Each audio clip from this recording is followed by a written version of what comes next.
all my books. Here's one. Here's, I didn't even read that one. Here's the second book. Third, fourth. Ow. Hello, here are the books. Well, here's all of them, actually. I didn't even read the last one yet. We might as well just get started, because I don't even know. Where do we start but the beginning? I kind of messed with the settings on my camera, so if it's acting kind of weird, it's trying to follow my face as the focus. Okay, today is an extra video on my channel. It's not part of the regular viewing, the regular scheduled viewing of this channel. But on my Friday videos that I do, I've been talking about a book series I've been reading for the past couple of months. I know some people read this series like in days, in a week total. Not the case here. It takes me a while to get through it. It's the ACOTAR series, A Court of Thorns and Roses. It's a whole series. There's 5 books by Sarah J. Maas. I guess she's coming out with another one. She has other series of books and they all kind of intersect worlds somehow. I don't know. Right off the bat, I'm just reading the books to read the books. I think they're a good story. I think they're interesting. She still has my attention, therefore I'm still reading. I am a fan. Big fan. I like talking about the books. I like getting into the theories, but I'm not like a super fan. I don't know everything. I don't know the theories, and I will get information wrong today. I'm trying my best. I started reading this series though because my old roommate and friend Courtney, she read all these books. She just lives a state away, so her and I FaceTime to hang out. She's like, do you want to try and read these books? I said, I'll read the first one, see if I like it. That's why I started reading the series. I like rom-com books. I like easy reads, fast reads. I don't like world building, you know, where I have to like learn every detail about a world. I didn't think it was my shtick, but apparently it is. Okay, this is where I need to put in the spoiler warning or spoiler alert. If a warning sign is not going off in the back of your head, why am I watching this video? From here on out, spoilers. I don't know how to control what I share and what I don't share. It's a very long video. How would I talk for this long and not spoil stuff? I've been told by many people I need to put a very, not discreet, a very distinct, straight up spoiler warning. When I made this video, I had read the first 4 books out of the ACOTAR series, not the 5th one. I don't know why. As I'm talking about the first book, I might spoil the 4th book. I don't remember if I spoiled the spoilers from different books. I don't know how to weave and dodge around the spoilers. I just spoil everything. Okay, if you don't want stuff spoiled, probably not the video for you. Second part, I definitely pronounce things wrong. For one, I know that Sarah J. Maas says that Lucien's name is pronounced Lucian, I think. I always thought it was Lucian. I like Lucian a lot better, so I say Lucian a lot. And then thirdly, even though I'm talking about fairies or the mortals or humans or beings or creatures, I just keep calling them people. I'll be like, oh, and then she's over here talking to these people. People means fairies, people means humans. I'm just assuming you guys know the context of who I'm talking about. I just call everybody pretty much people. My bad. I realized afterwards. It's like calling everybody y'all. So there's that. Spoilers ahead. You've been warned. Here's another warning sign. There it is. Visually, audibly, you've been warned. Spoilers, spoiler, spoiler, spoiler, spoiler, spoilers, spoilers. This is how I read her books. I have a marking system for all my little highlighter tabs and sticky notes that I put into the books. And I also take notes, like my own version of Cliff Notes. After each chapter, I just sum up the chapter on my phone in my notes app, and then I print it out. I took 400 pages and turned it into 8 that I can understand. For the first book, because I was just seeing if I even want to read the series, I just read it. There's no notes in it. There's not even pen marks. I just read it all the way through and took notes on my phone. There's a couple of like dog-eared pages that I talked to Courtney about, but I wish I would have annotated the crap out of this book, because I feel like this was the basis for a lot of the relationships going in, and I'll tell you about it. As far as my other books go, I mean, it's absolutely bonkers, the amount of sticky notes I have, and they're all color coordinated. Besides, I also mark the pages in pen and write little notes in the margins. I print out a key of what the color of the sticky note means. In the second book, all of the red tabs mean it's a new character or a new location's unlocked. Orange was questions I have. Like, what is that about? I don't understand what we're talking about. Orange question. And yellow is, I like how the author wrote this, or I like that word or that phrase. Like, I'll just go to a random yellow. This one's yellow with a pen note on it. You'd be fighting Hybern at your front and have foes with friendly faces at your back. I just like how she wrote that. The green is interesting plot points, stuff to remember. 99% of this is green. Green sticky notes. Just anything that I'm like, oh, that's probably important. Oh, that's good to know. Blue is funny stuff. If the line is funny, if the situation is funny, I'll mark it in blue. The purple is moments I loved. Character development. So like purple is like just really precious moments. And then black is just very important. Black is like the end all be all sticky note. Some crazy just happened. World changing, earth shattering. This is crazy. And actually in the second book, there's a crap ton. There's a bunch at the bottom. The second book is like It'll shatter your brain. Everything you thought wrong. That's basically the system. I keep that system the same for every book, but on the different books, I change the color assignments. So like I think important stuff in the third book is now pink instead of green because it kind of matches the color, but also I was running out of green sticky notes, so I had to change up the meaning. If I ever reread the books, it's probably very distracting. But with Courtney, we would FaceTime every 50 or 100 pages and we would go through page by page like what we thought of the book, and I was marking it so much that I had something to talk about. I'd be like, oh, I had a question over here. I loved this. I hated that. And also I have a really bad memory. Plain and simple. Bad memory, can't remember stuff. And also it's because it's a continuation of the series. I don't know when the next book's coming out, and it might be a book and a book and a book. I don't know when Sarah J Maas plans on not making any more books. So I have to take my own cliff notes to remember what happened. Oh, my hair's on my laptop. You see that? We're laying the bricks of the world of Prythian. Is that even how you say it? Who knows? Prythian? Prythian? The Fairyland. Okay, the first book, A Court of Thorns and Roses. I remember being a really big fan of Tamlin by the end of this book. Well, before they get under the mountain and Tamlin does absolutely shit halfway through this book. Thought he was great. Compared to Rhys in the first book, who we thought was evil upon evil. He's like the worst, the nastiest, definitely on the bad side. We love Tamlin compared to Rhys in this book. Or so you think. I'm surprised at how much I liked this book. When I got done with it, I was like all for reading the rest of the series because there's so much that gets done. They build the land, they make a story, they make a love story, then they get torn apart, then, you know, Feyre has to save everybody, and then what happens at the end? Is someone dead? Are they not dead? Where does everyone go? So I'll give her that. It's a good first book. It definitely gets you hooked to read the rest of the series. Good on Sarah J Maas. I'm looking, she's got her picture on the back. I'm looking right at her. Good on you. The beginning of the book, this girl, Feyre, this mortal girl, kills like a wolf fairy in the woods. Tamlin, this other fairy, comes by and he goes, listen, shouldn't have done that. Now you have to live on my land in the fairy world or whatever because you killed a fairy. Dummy. Hold on. The breakdown of Prythian, the fairy world, is basically, it's where mortals don't go because they fought a war a long time ago to figure out if humans were going to be slaves or not. It's divided and ruled by 7 high lords into 7 lands. 4 are named after seasons. 3 are named after dawn, day, and night court. And then you just learn a crap ton from there. That's like learning your ABCs, and then it's like, okay, start making sentences. I remember really liking Lucien in this book. Lucien is like Tamlin's right-hand man, like his BFF, but I have a thing for like best friends. Anytime I'm watching a movie or TV show or book, I always like the best friend more than the main character. Always. They're always funnier. They like give a shit less. They're just kind of like bopping around. Who cares? With the way they describe Tamlin, I never thought Tamlin was handsome. Nah, not my type. Don't care for him. Plain looking to me compared to everybody else in the series.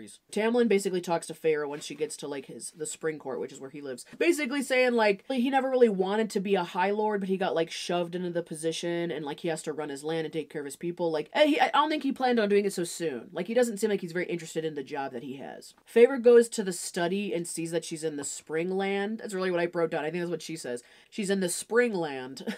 And then she finds out that like the fairy world was started by like a cauldron. And I remember in my notes when I wrote that down, I just put so many question marks. I was like, the world was started by a cauldron, like a witch's cauldron, like a big black bowl. That's how they started the world. We find out about Lucien's past. He comes from a different court. He has a bunch of evil brothers and his dad's, you know, the worst. And he had a girlfriend at one point and then they killed his girlfriend in front of him. So he like fled the land. He's like, I hate my family. I hope I never see you again. Like in Home Alone. But they were the worst. And then he like finds refuge in the spring court and becomes friends with Tamlin. And like from the get-go, as soon as you learn about Lucien's past, like I already feel bad for him. He got dealt the shittiest deal of cards between family and then his girlfriend or fiance, whoever she was, died. He doesn't even live with his family. He doesn't stay in his own court. It's the worst. Feyre starts painting. She used to paint on the walls at the cabin that she lived in with her family. She starts painting in a gallery and she gets like all mad because her family hasn't come to save her or like fight for her. She's like, what the fuck? Like my family's not even coming. Tamlin's like, I gave him a bunch of money and I told him you're like helping your aunt. Like part of them doesn't even know really where you are or what you're doing because he like put a glamour on them. Basically told her family, Feyre's off doing whatever, living her life. You guys can stay here and here's a bunch of money and shut up and don't come looking for her. I just wrote down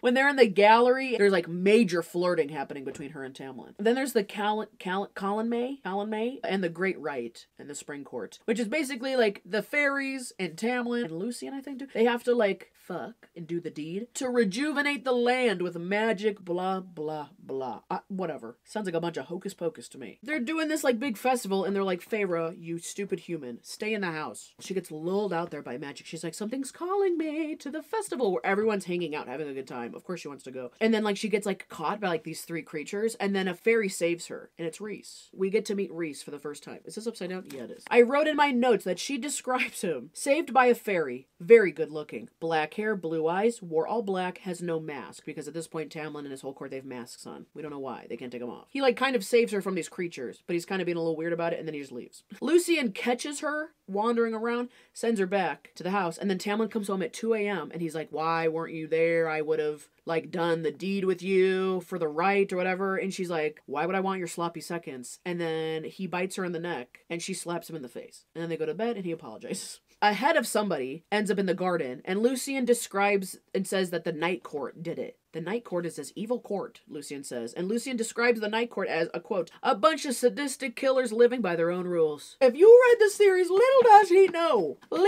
know about the Night Court. He knows nothing. But basically everyone's just talking about Rhys and the Night Court are evil, evil, evil, bad, bad, bad. Feyre starts wearing dresses and shit. Like, she goes from her human mortal clothes, and like all she has to wear at the Spring Court is dresses and gowns. And I always hated that shit. I hate that they put her in dresses and gowns. Didn't make any sense. I remember talking to Courtney about it several times. Why are they like making her girly? I don't like it. The summer solstice happens, and Feyre gets to go to that one, and she gets drunkety drunk on fairy wine. She gets plastered. Tamlin sits there and plays the fiddle. That was like the most random. I just like imagining this like High Lord, him just sitting there, man spreading, playing the fiddle, googly eyes staring at her like, oh, look at this drunk human girl that I love. And then they kiss during the sunrise. So that's when they kiss. And Feyre describes that night as the happiest moment of her life. Okay, bitch. Just you wait. Rhys shows up to Tamlin's court, and he's like, really? My guy? What are we doing? You know you got stuff to do. You know you got deadlines coming up. What's your problem? He shows up, and Lucian and Tamlin try and put like a glamour. They're all sitting there eating dinner, and Rhys shows up. So they put like a glamour, like a mask, and try and hide her with magic, like against the wall. Oh, nothing to see over here. Me just like, imagine like shoving someone behind a curtain, and you can clearly see their feet. And they're like, oh, nothing to see over here. We're just standing in the corner of the room while we eat dinner.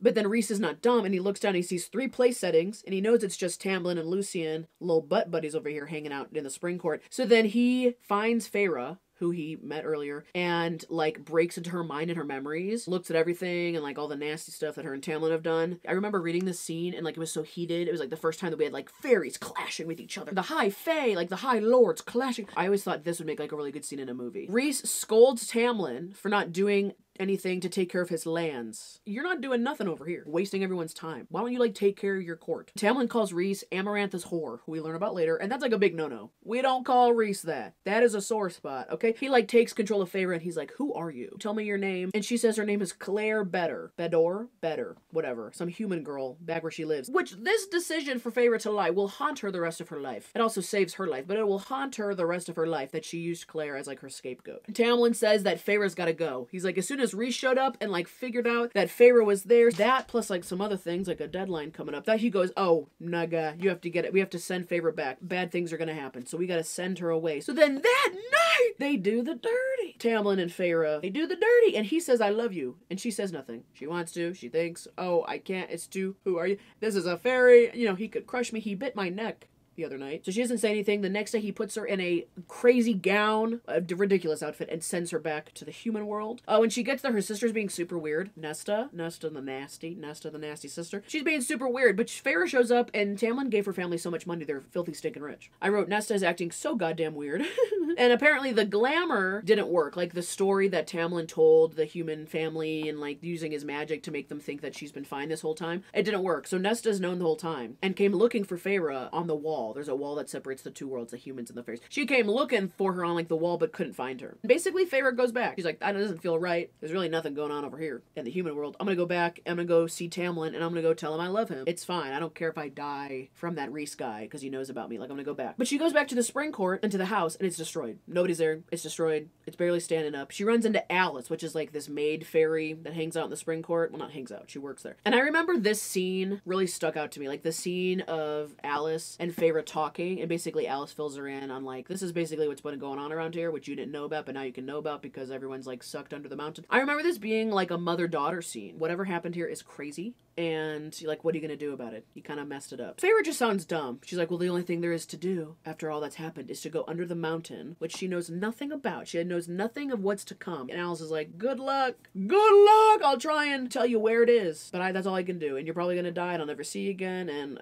oh my goodness. Alice, the maid, is like, I gotta move. I gotta get out of here. So basically, like, this is all that Alice tells Feyre. Amarantha, who has sucked all the High Lords and everyone of importance under the mountain into her own little torture chamber, she took Tamlin for the curse. There's been this curse on Tamlin. Tamlin had 49 years to break this curse, and since he couldn't do it, he's like the last High Lord that she's gonna suck under the mountain, and she's basically trying to use everyone's power and turn them against the humans to take over all the fairy world and all the human land. Amarantha used to work for Hybern, which is a king. She was like the most lethal general in the war, a war that happened a while ago, and Hybern wanted the humans as slaves, which comes up again. She came back after the war, pretending like, oh, I'm just here to see like if anybody at any of the High Lords wants to like renegotiate the treaty or something like that, but she's really evil. She's evil to the bone, and she's been causing havoc amongst the courts. She waited the 49 years for Tamlin to break his own curse. That's why they have the masks on. Amarantha liked Tamlin, but he turned her down, and he made fun of her sister that got killed, so she like put a curse on him and put all these masks on everybody to make him like unlovable or something. I don't know. Basically, Amarantha is the Blith. Like, Tamlin and everyone in the Spring Court was lying to Feyre the whole time she was there, being like, oh, there's a Blith on the land. There's like something like killing all the power of the land. And basically, the Blith was Amarantha. It was this curse that she put on them. Tamlin has been lying about shit to Feyre because part of the curse is that they couldn't talk about it. Like, Amarantha's smart. She's like, you're gonna put a mask on, you have a curse, you have a deadline, and you can't tell nobody about the curse. He has to find a human that kills a fairy unprovoked, which she did. She killed that wolf, turned out to be a fairy. That's why she got sucked into the Spring Court. That's how everything started. The human has to, like, on her own, say, I love you to Tamlin, and then the curse could be broken. But remember, they did the deed, and Tamlin said, I love you, and Feyre said nothing, and then she got shoved in a dress and went back to the human world. That was like 3 days before the deadline of the curse. So everything up until this point has been like a big lie, a big plan to help Tamlin break the curse, and he didn't get it done. He tried. He sent out a bunch of fairies to get killed on his behalf so that they could kickstart a human coming to,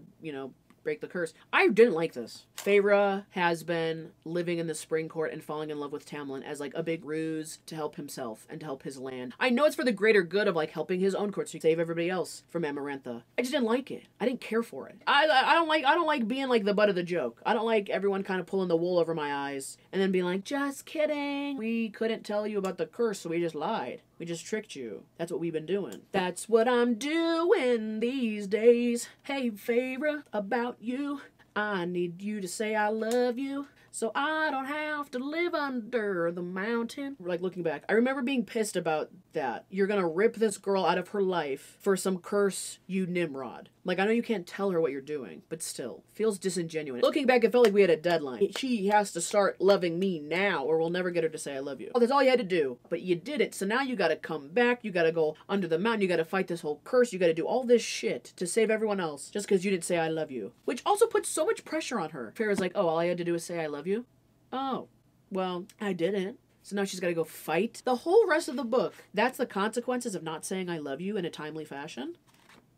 What? Wasn't my favorite. I get why we wrote it like that. Wasn't my favorite part of the plot. So then Feyre goes under the mountain, immediately gets caught. You know, Alice is like, hey, when you go under there, your senses are your greatest enemy. Don't trust what you're seeing, don't trust what you smell or what you hear. Like, talk about being a useless human. All your 5 senses, useless under there. Don't trust nobody, don't trust nothing, don't make any bargains. So she immediately gets caught under the mountain. And it turns out that Claire, that she lied about being Claire got tortured. Her whole family died. Her house burned down. Claire got tortured, and she's been hanging off the wall this whole time. And then there's this Jurian guy. It's some guy who killed Amarantha's sister, so he's got a vendetta. His eyeball and his being, his soul, is stuck in a ring that Amarantha wears on her finger. Gross. Reading these books with Courtney, how many of, like, the times I was like, what's that about? What's that mean? That's gonna come up later. And Courtney just had to play dumb. Every time I talked crap about Rhys in this book, which we'll get to, Courtney was like, yeah, you think he's the worst? He is the worst. Courtney does a good job of rereading with me because everything she knows, Courtney never gives me any spoilers. So then Amarantha tells Feyre she's got to do 3 tasks, free everyone and do whatever she wants, or she's got to solve this riddle. But if you get the riddle wrong, then everyone dies immediately, yada yada yada. Rhys, who we think is this bad guy, is painted as like Amarantha's right-hand man. Like, that is her little pet. Rhysand, Rhys, we don't like him. He seems powerful, but he just comes off as like this evil dude.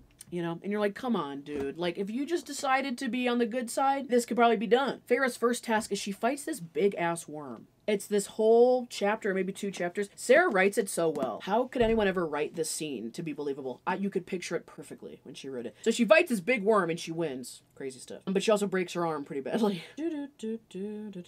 I wrote, she breaks her arm hella bad. Feyre's like stuck in this cell the whole time. Rhys comes by and he's like, I'll fix your arm if you come hang out with me in my court. Once we get out of here. If you come hang out with me in my court, the night court, which again, Lucian was like, is filled with sadistic killers. Like it sounds like, come hang out with me in my court for 2 weeks out of every month. I'll fix your arm, no problem. And I'll help you win the rest of these challenges. Which, I don't know why. He's like being nice but being evil at the same time. He's like, I'll do something for you if you do something 10 times worse for me. Like, you gotta come live with me. Like, what? My guy, what do you want, a roommate? So she agrees to it. I remember Under the Mountain shit being so frustrating. She's stuck in a cell, like a prison cell. She only gets to come out to do these tasks. She's like dying of malnutrition and her arm's broken and she feels like shit. Tamlin the whole time, Tamlin, her lover, is just sitting there silently next to Amarantha. He's not quiet. There's no magic on him. He's just sitting there silently, not trying to fight back, not trying to do nothing, not trying to talk his way out of it, not trying to help Feyre, just sitting there like a loser. Rhys is walking around being a jerk and Feyre dying in her cell. And besides, at night, Rhys makes her dress all slutty and goes and gets her drunk and she like dances for him. I remember it being that it's so gross. I was like, she's dying and you're gonna make her dress all slutty and get drunk and dance for you, Rhys. What? Don't do that. Just help fix her arm and you already got your bargain. Leave her alone. And then Rhys like will just show up in Feyre's cell sometimes just to gossip and to cry and to like talk about shit. Like he like uses Feyre as like his human journal. A tangled web we weave. It's a very complicated thing. Okay, so the second task she has to do is some reading riddle. You have to pull the right lever. She doesn't pull it, then Lucian's body's gonna get like impaled by a bunch of spikes or something if I remember right. But Feyre can't read. So then Rhys has to go into her mind. Through their tattoo, they have like this bond. He has to go into her mind and help her win. And then I write like after that challenge, she's in her cell again. He's just coming there to chit chat and whatnot. And I wrote in my notes, he kisses her tears away. Douchebag. Which is so funny. Rhys tells her all this stuff. I don't like Amarantha. Like, I'm not on Amarantha's side. Amarantha's, like, not falling in line with the king, and, like, she's not good news. I don't even like her. I'm just, like, here because I have to be. Rhys, like, spills his guts to Feyre, and he's like, you know, you could just tattletale on me to Amarantha and tell her everything I just said, and then she'd probably, like, spare your life. She's just like, yeah, I could, but she doesn't.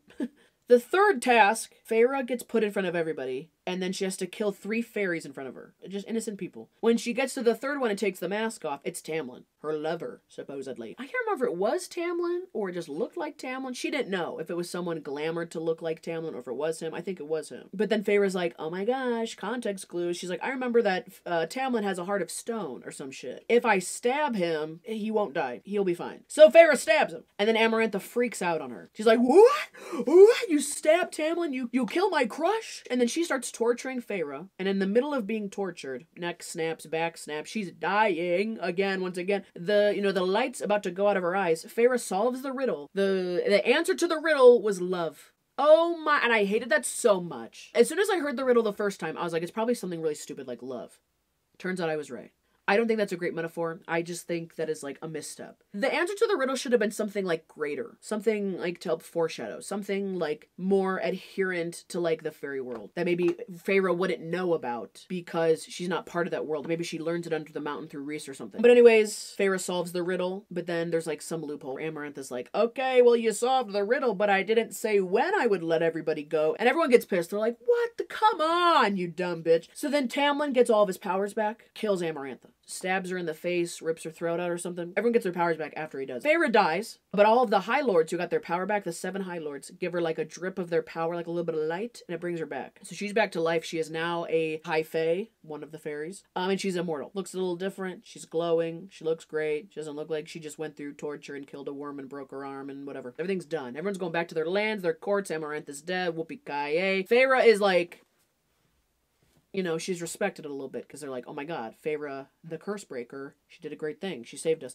The night before they leave for everyone to go home, Rhys makes a point to go say bye to Feyre. And this page is always brought up on TikTok, on social media. People love this page. He goes to say bye to Feyre, but something stops him in his tracks. Like, he's literally so suave and like smooth, planned, and like he like knows his next move. Something like makes him stop in his tracks when he's looking at Feyre, and he literally like stumbles, and then he just disappears. And she's like, what was that about?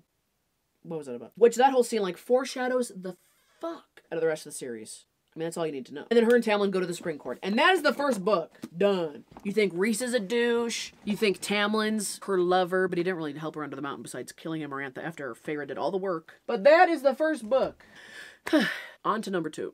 The second book, A Court of Mist and Fury. This book is so, like, beat up on the back. Oh, and there's dog hair in it. Like, I read the crap out of this one. It is so creased. I mean, this is the first time I really got into, like, annotating and marking, so put that up on the shoulder. If the first book resulted in we like Tamlin, we hate Rhys, this book is a big reversal. Let's get into it. It's broken into 3 parts. The last book ends, and then 2 months after that book ends, Tamlin proposes to Feyre. We're just gonna get married. We're just gonna do the damn thing. Okay, and then this book starts a month after that. And the wedding is in 2 weeks. A week prior to this book starting is also when the winter solstice celebration happens. That becomes a thing in the other books, and that's Feyre's birthday. So Feyre, right off the bat, is now back in the spring court. She just saved everyone's life from under the mountain. She did what no one else could do. A pure human. And then she died and came back to life. She is in unwritten territory. She comes back and she immediately has to start wearing dresses. It's frowned upon if she wears pants and she's walking around and she can't really have any weapons on her because it puts everyone in the court like on edge. Feyre's wearing a dress and like acting appropriately like a quiet little modest mouse. It gives peace and comfort to the court, the spring court.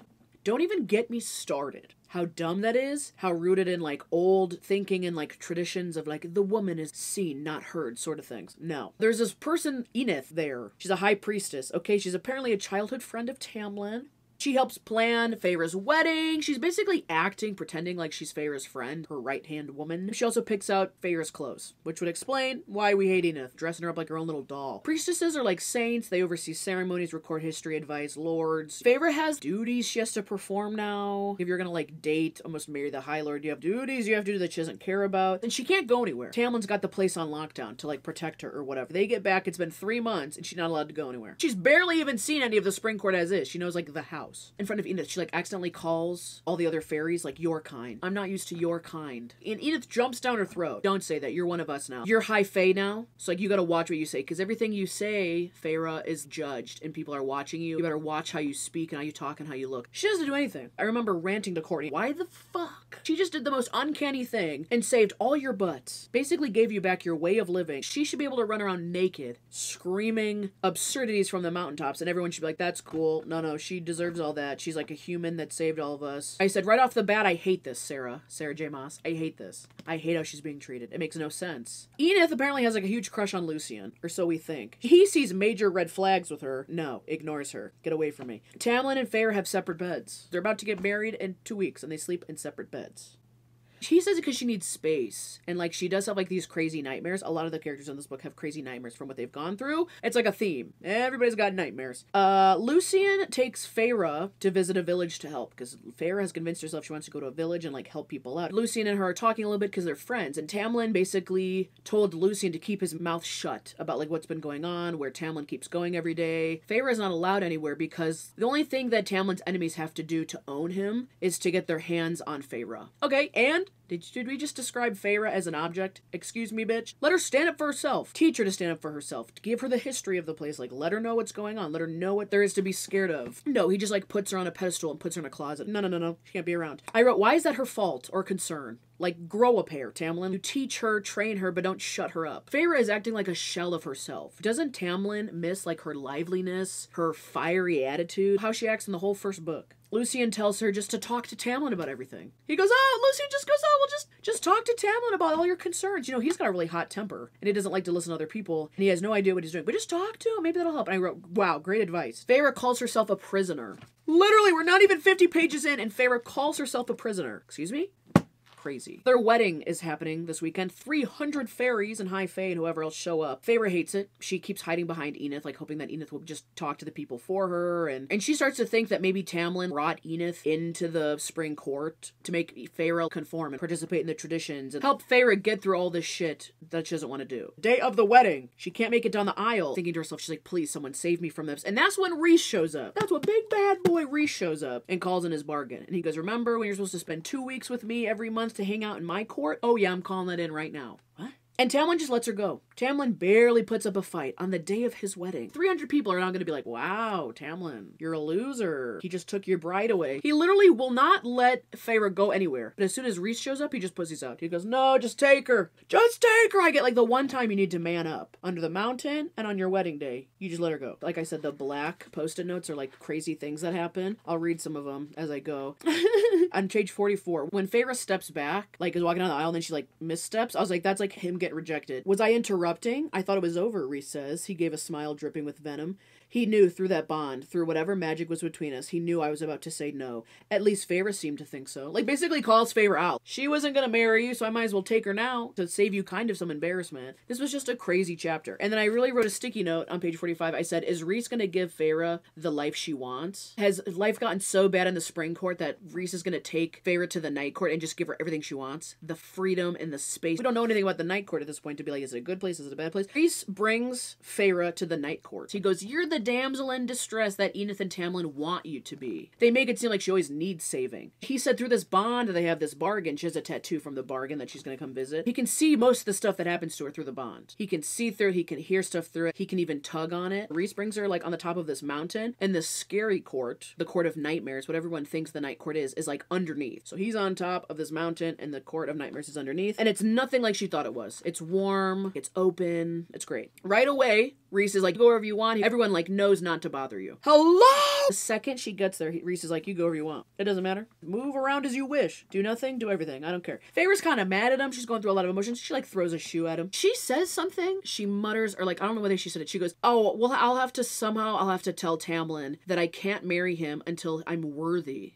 Quote unquote, worthy. She's still in this mindset, oh yeah, I really can't marry Tamlin because I'm not worthy. Not that she like doesn't want to, that she's not worthy. Literally have this note like in my cliff notes that I write up, and in the book I remember making a big deal about it. I said, my note, make sure to mark the page when all of this changes, like her mindset, from being not worthy to just not liking how her life is with him. 156 is when we go from like this weird I'm not worthy mindset to finally Feyre being like, I don't even like Tamlin. The way he treats me is disgusting. We'll get into it. Also, the bond at this point, to me, when I was reading this, I felt like the bond was kind of manipulation. Like the way that Rhys can like hear and see and tug on the bond. It's like, why do you have so much power already over Feyre? She's really supposed to like you and trust you. When you have this bond on her, you can just see what she's doing. I don't really like that. It kind of feels like in Vampire Diaries, which I didn't finish the show, but in Vampire Diaries with like Elena and Daemon. Elena and Daemon have this one point where she's like bonded to him. Feels like very kind of manipulative. Wasn't my favorite. But right away, Rhys is like, hey, but here's the best thing about all this. I can just train you so you could shield me from getting into your mind. I could train you to do that. He's kind of like, nudge, nudge, like you have powers that we need to start training you because this is crazy. A lot of people are probably going to come after you. So if you do have powers, we need to train you. And also like, let's not let people in your mind, even me. She's nervous to jump into training because that means that she'll have to hang out with Rhys. And she's not the biggest fan of him right now. He mentions that she is really strong, which is something they've definitely noticed in the Spring Court, because I think she pushes Tamlin at one point and like shoves him to the ground or through a wall or something. I don't know. Because if the 7 High Lords with all the different abilities gave her some life to come back to her own life, they probably gave her powers as well. Then we meet Morgan, also known as Mor, which Rhys calls his cousin. Mor is his cousin in a sense. She likes to bust Rhys's balls, which I enjoyed right off the bat, and she smells like cinnamon and citrus. I love how Sarah puts in like what the characters smell like. Rhys says that there might be a war coming. Hybern, which is the king, wants to control all the lands and the human world and break the wall and do all this evil stuff. Rhys tells her all this stuff because Feyre is now the go-between Tamlin and Rhys. Rhys can figure out if Tamlin is like on the king's side, the evil side, or on the good side.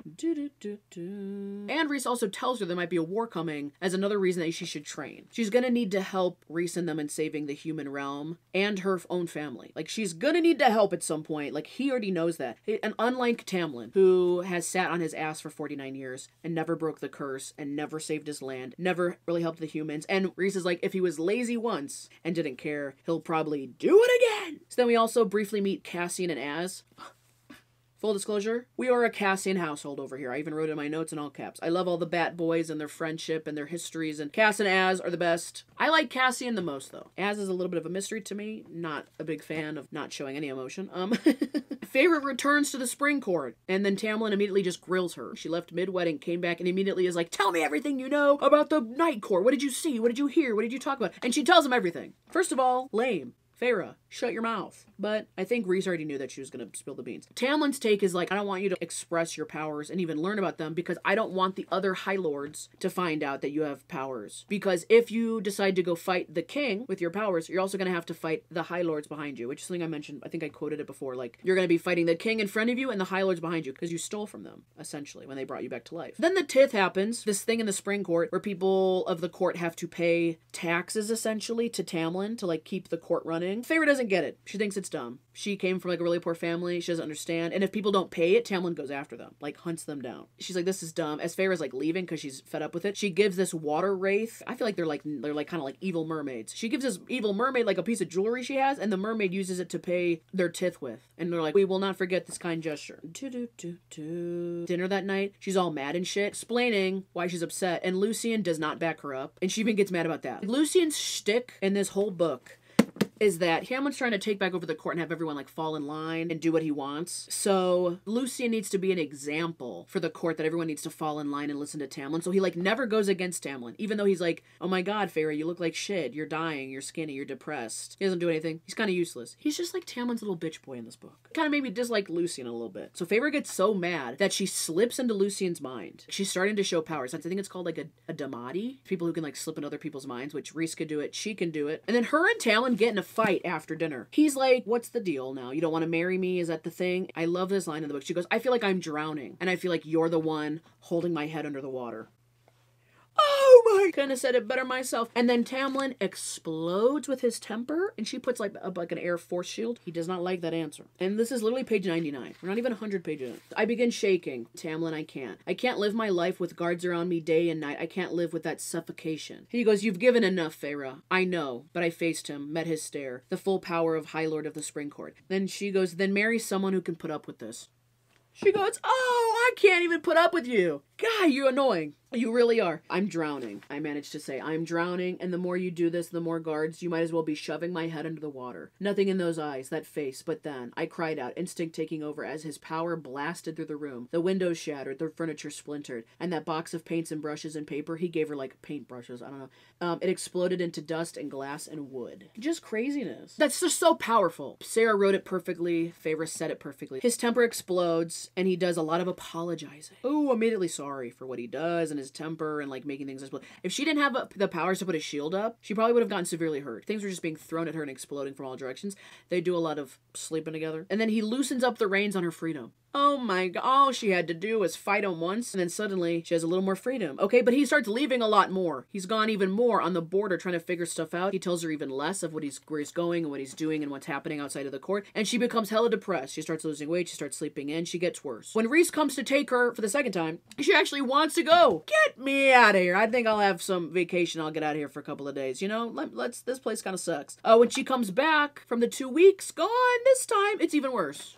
There's even more control, and he's reined it in even more. She like has another breakdown. What the hell, dude? She goes, that girl that needed to be protected, who had craved availability and comfort, she had died under the mountain. So when all that shit happened, I had died, and there had been no one to protect me from the horrors before my neck snapped. So I had done it myself. Tamlin is out of the equation already. She never needed Tamlin. Tamlin had gotten his powers back, had become whole again, become the protector and provider he wished to be. I was not the human girl who needed coddling and pampering, who wanted luxury and easiness. I didn't know how to go back to craving those things, to being docile. Tamlin goes as far to call her a liability. He goes, if I train you in your powers, other people will find out you have the powers. They will try and kill you just because you have the powers. But then because he won't train her, he also calls her a liability. You fucking douchebag. She's either a nuisance or a liability. That is disgusting and annoying. Feyre is so many things besides that. So then Tamlin gets mad at this fight and locks her up in the house. Legit locks her up. Not just like there's guards everywhere and like she really has nothing else to do.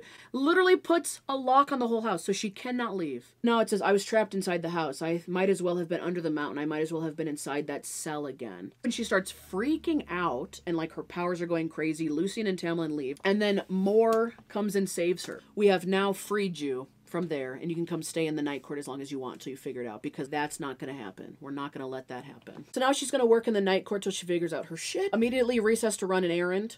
She gets there, and Rhys is like, I gotta go. Stuff to do, people to see, things to figure out, and she's like, take me with you. And he does. Oh my god, my butt to sleep. They immediately go to Velaris, which is another part of the night court. It's the city of starlight. It's like heaven. It's just crazy. It's beautiful. It's this coveted place. And then Rhys just like takes Feyre to his home, like his real home. There's like 2 houses. Takes her to his home, like this cozy little place. We get the rundown on Velaris and the night court. So the Velaris hasn't been breached in 5,000 years. There's a glamour on it. There's wards on this city that people don't even know about it. And other courts can't even come in. Like, they don't even know it exists. We meet the inner circle. Rhys and his night court has an inner circle. It's Cassian and Az, who are Illyrian warriors. There's Amren, who's his second in command. And there's Mor, who is his third in command. We haven't met Amren yet. But we find out that Rhys is the most powerful High Lord Out of the 7, he's the top of the top. He's like the most powerful High Lord in the history of High Lords. Amren is like old as shit, and she's vain. Quote unquote, there's something different prowls beneath her skin. Just a creature that we don't really figure out like what she is or what she's doing. Oh my gosh. And here we go. Feyre has a long ass day. So much information. Information dump on her at the Night Court and all this stuff. And she admits, she has this moment of admitting and realizing, which is the callback. When I said, let me know when Feyre's mindset changes from, oh, I'm not worthy of marrying him, to being like, I don't even like Tamlin. I don't even like it here in the Spring Court. This is it. Page 156. She admits that she might have fallen in love with Tamlin because she was lonely, and he was the first thing to show her kindness and safety in her life. And maybe Tamlin knew that, and he took it to his advantage. I'm the one that gets to have her. And maybe that worked for who she was, but not for who she is. They're not good together anymore. And I just wrote, oh my god, it was written perfectly. That's the line that I wanted. Feyre has turned a corner in her life. We meet Cassian, who I love. He commands the Illyrian army. He's bigger than Az. Like, there's 2 of them. He's like the bigger of the 2. He's more like a brute. He's funny. He has longer hair compared to Az. Azriel, or Az, is a spy master. Lots of layers on Az. He's classically beautiful. It says in the book. He's unreadable. He's covered in scars. He's a shadow singer. Whatever he does is like coveted by the courts. Like, you want him in part of your court. He's great. And we think that he has a big fat crush on Mor. The Illyrians are the aerial cavalry for the Night Court. And also they call them the mindless soldier grunts. They're a little rough around the edges. They're obsessed with their traditions. They're brutal to women, and they live in clans in the mountains. Cassian and Az have equally messed up and like messy upbringings. We get into it in the other books, but like crazy histories. But they all teamed up with Rhys in the Illyrian training camps, and they've been friends ever since, in a sense. Rhys's mom used to watch out for them and like take care of them back in the day. When Rhys was made High Lord, he appointed his inner circle, so like all those little friends he has. It's called the Court of Dreams. So when Rhys and all the High Lords were like stuck under the mountain with that evil, nasty Lady Amarantha, he used all of his power that he had to protect Velaris and the city and the Night Court and keep it so like no one could find out about that, and Amarantha could not destroy everything he worked so hard for, which is a big theme in the book. Rhys is always like giving himself to protect his people and his stuff and his cities. He also puts on such a front that like, Rhys, I'm a bad guy. I'm the worst. I'll do whatever it takes. Like, you don't want to come to my court because it's nasty down here and we're nasty. So he gave all of his magic to protect his city and his people that he had nothing left to protect himself against Amarantha. That's why he became Amarantha's whore. Would sleep with her and do whatever she wanted because he didn't have any power left because he was using it to protect his own. Feyre and Rhys go to the prison to visit this guy named the Bone Carver. He like literally carves people's deaths into bones. Pretty kind of straightforward. He tells them that the king, the Hybern king, has this cauldron, the one that like created the whole world. He has this cauldron, and he's probably trying to bring back that guy that was stuck in the ring, Jurian. He's probably trying to bring back Jurian, and he's also trying to shatter the walls between the human and the fairies. He's trying to like enslave all the humans. He needs the Book of Breathings to do so. There's this book, there's 2 parts of it. This helps control the cauldron. It's kind of confusing. Only someone not born of Earth can wield it. So someone like Jurian, who's a human and then killed, if they could bring him back to life. And then someone like Feyre could use it too, because Feyre died. Was brought back. And the cauldron is broken right now. They took the cauldron that made up like the world and broke it apart so people couldn't wield it and do whatever they want with it. Also, Rhys and Feyre do this like side quest where she goes to the Weaver, nasty old creature that lives in the forest. She's got black pits for eyes like she cannot see. She smells out her intruders when they come into her house filled with like a bunch of junk and stuff. She's a weaver. She's weaving like human hair into things, and her whole roof of her house is made with thatches of human hair. Gross. Feyre has to go in, and they're trying to like see if Feyre has the power to sniff out stuff that like calls to them. Rhys sends her in and just stands in the trees and waits for her. Feyre has to go in and find the item that calls to her, and it ends up being Rhys's mom's ring. At one point she's like in the chimney trying to like crawl out the chimney to get out because the Weaver finds her, and she starts freaking out, so she has to learn how to master her panic to overcome that and to get out, and she does, and I think she sets the whole house on fire. But it was a big test. Feyre goes back to her sisters in the human land to tell them everything. There's about to be a war. They're gonna come get you. We need to use your house in the human realm as like a meeting ground between us, the inner circle, and the human queens to get part of that cauldron that we needed so that we could, you could use the cauldron for good and not use it for evil. One of her sisters named Elaine is supposed to marry a fairy killer. Some guy that him and his dad have made it their mission to kill fairies. Okay, like, they would even have a chance. So they're kind of against it, but they set the date anyways. The sisters, Nesta and Elaine, meet the Bat Boys. Nesta is rude as hell, but she's especially mean to Cassian, which, yeah. They stay the night at the sisters' place, and they write the queens a letter the next day. Pages like 260, 261. The night that Feyre and Rhys have to stay in the same bedroom in the sisters' house. Rhys is like talking to him about random stuff. He's like, I hate your sister. She's kind of nasty. They treated you kind of poorly. Both of their guards are down. They're just like talking so freely about like intimate stuff. He's saying like, you were so young. Your sisters did not protect you when you were younger. He's like talking about like, oh, if you come work for me in the night court, like this will be your salary. This is how much you'll make. And he's like, oh, by the way, when's your birthday? He's changing subjects so much in this scene. Usually Rhys is like so put together, knows what he's going to say. He's got so much going on behind the scenes. When he talks, it feels very deliberate. This scene, all over the place. Jumping subjects, asking Feyre all these questions, kind of joking with her. I literally wrote a note when I was talking to Courtney about this. He seems so nervous. This whole conversation is boyfriend coded. I said, what is going on through Rhys's head? So many subject changes. Almost like he's nervous, like they're on a first date. Because they're spending the night together in a room. I was like, because he fucking likes her, my dude. So of course when something good happens, something bad's gotta happen. The next day they go to train and the Ator, it's like this nasty creature, like the king is using, comes to attack Feyre, but he comes to deliver a message. I don't know what it's about. It's a message from the king, like, hey, we're on to you or something. Rhys knows this whole time that something's been tracking them, and Feyre gets mad. My dude, my guy. She specifically expressed how she did not want to be used as a weapon or a pawn in everyone else's game to gather information or whatever, and that's basically what happened. Like, he knew that something was following them and that they would get attacked at one point, because even, like, I think Az comes in to save them, too. And Feyre's like, what the hell? I literally told you I don't want to be used as a pawn in your game, and you did. You didn't tell me that we were being tracked. So she gets mad. Rightfully so, I believe. And then he says sorry, and he's like, well, let's go home. I'm sorry I did that. Let's go home. And she goes, Valeris is not my home. You're moving too fast. I'm upset. Feyre goes home. Well, to, you know, whatever. Back to the night court. And she writes a letter to Tamlin saying that she won't be coming back to the spring court. She has decided. And she also demands that the inner court takes a night out on the town. And then there's like this dinner scene.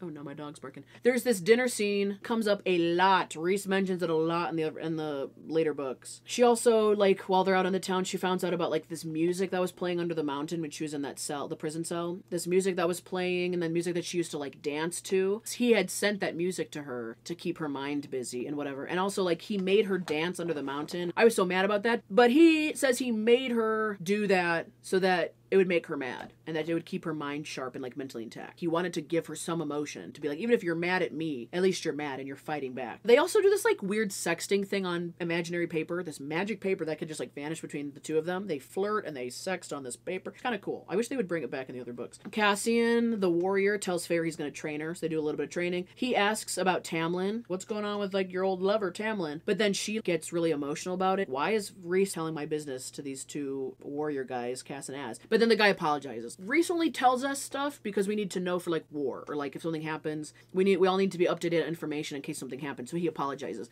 which is a theme of Cassian. He's so sensitive and such a nice guy.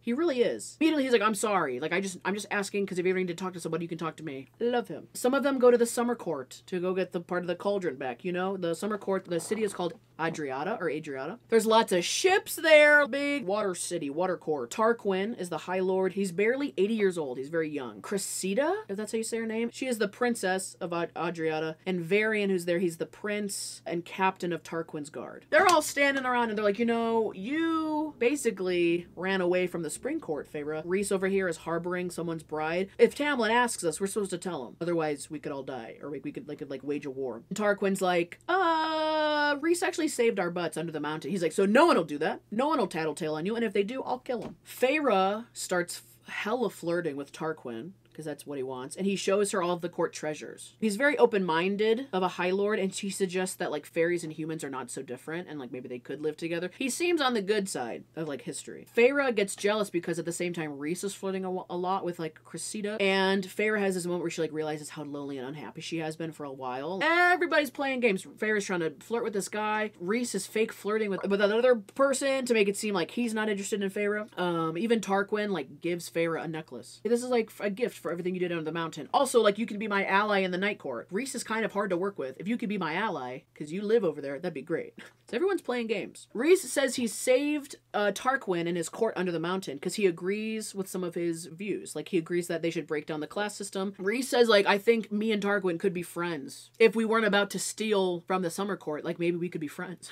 The book they find in the court is in this, like, temple thing that's off in the water. So Amren and Feyre go to go get it. They almost die to go get it because the water rushes in and the door is locked and all this other crazy stuff. But the water wraiths save them because she gave the jewelry and they said, we will remember that you did us a favor. So then they go to the Night Court after they stole something. Tarquin goes, oh, hell no, and puts blood rubies on their head. 3 of them. 3 blood rubies on their head. Which means if I catch you, you will die. This is a promise. Rhys has a nightmare that night, like a crazy nightmare. Feyre can even feel it in her room, so she has to go save him. There's this whole scene, they're flirty. I think he's naked. His wings are out, crazy stuff. They have a meeting with the queens. There's only 5 of them there. There's 6 queens. Only 5 show up. They say the 6th one is sick. She's a little under the weather. The queens say that they've been preparing for war, and they were told that Rhys is a bad guy. Bad news bears. Mor says that she used to fight with the queen's ancestors, and that they would be very ashamed of them if they knew that they were not trying to help the humans and work with the good guys here. Mor even like reveals stuff about Miriam and Drakon. So side note, this is about Miriam. Miriam is a half fae. She herself was given as a gift to this Prince Drakon once upon a time. He was disgusted by the idea of like getting a gift of a fairy. He's like, just go. And she did. And she left and she found Jurian in the war. The guy that was stuck in the ring. He's a human. They want to bring him back to be evil. She found Jurian in the war and then they started fighting. And then somehow she ran back into Drakon when he was fighting the war back in the day. And it turns out that he's been looking for her ever since. He told her to like leave, and then later on when they're in the war, he's like, oh my god, I found you, I've been looking for you. Now Miriam and Drakon are allies, and they're fighting for the humans, like on behalf of the humans. And then Jurian gets so obsessed with the war, because then he starts dating Amarantha's sister and then kills her off, you know, that he doesn't see that like his new girlfriend, Miriam, is falling back in love with this prince guy. So that becomes a whole thing. She kind of like spills the beans, trying to get the queens on their side. You know about these two? They now live on an island with humans that no one knows about, and no one knows where it is, and it's a big old secret, but I just told you. And then Rhys is like, shut up, Mor. Don't say anything else. But the queens end the meeting by saying that they need proof that Rhys is a male of peace. They're like, Rhys, if you're such a good guy, prove it. The Inner Circle has to go to the Court of Nightmares under the mountain because that's where they keep this orb thing that will show the queens the city of Velaris. It's like a truth-telling orb. They're going to give it to the queens and be like, here, look at this orb. Look at this magic ball. It'll show you that there is a thing called Velaris, which means that Rhys is a good guy. We get into a little bit about Mor's background. So Mor, who's like the 3rd in command of the Night Court, part of the Inner Circle, she was to be sold off to Eris. He is part of the Autumn Court. Remember Lucian, who lives with Tamlin? Eris is one of his brothers. He has like 5 brothers. Mor is so powerful, she didn't want to be sold off. She thought the whole thing was asinine. They treated their females poorly. She didn't want to be sold off. So she begged Rhys to help her back in the day, and Rhys took her to an Illyrian camp where Cass and Az hang out. And she slept with Cassian, and then her family was like, you have disgraced yourself and your body. You are useless. You are tainted. So her family nailed her to the ground. We learn later on. Her family nailed her to the ground in the forest for Eris to find and to be like, okay, I guess I'll just pick her up off the ground and take care of her now. But then Azriel finds her and they take her and bring her into the Night Court. They get back from like Court of Nightmares and Rhys has to act like big bad High Lord, and he thinks that it like freaks Feyre out, but she's like, you don't freak me out. Page 422, there's this whole thing. I said these 2 pages make me sad. Rhys is like, I'll protect you, Feyre.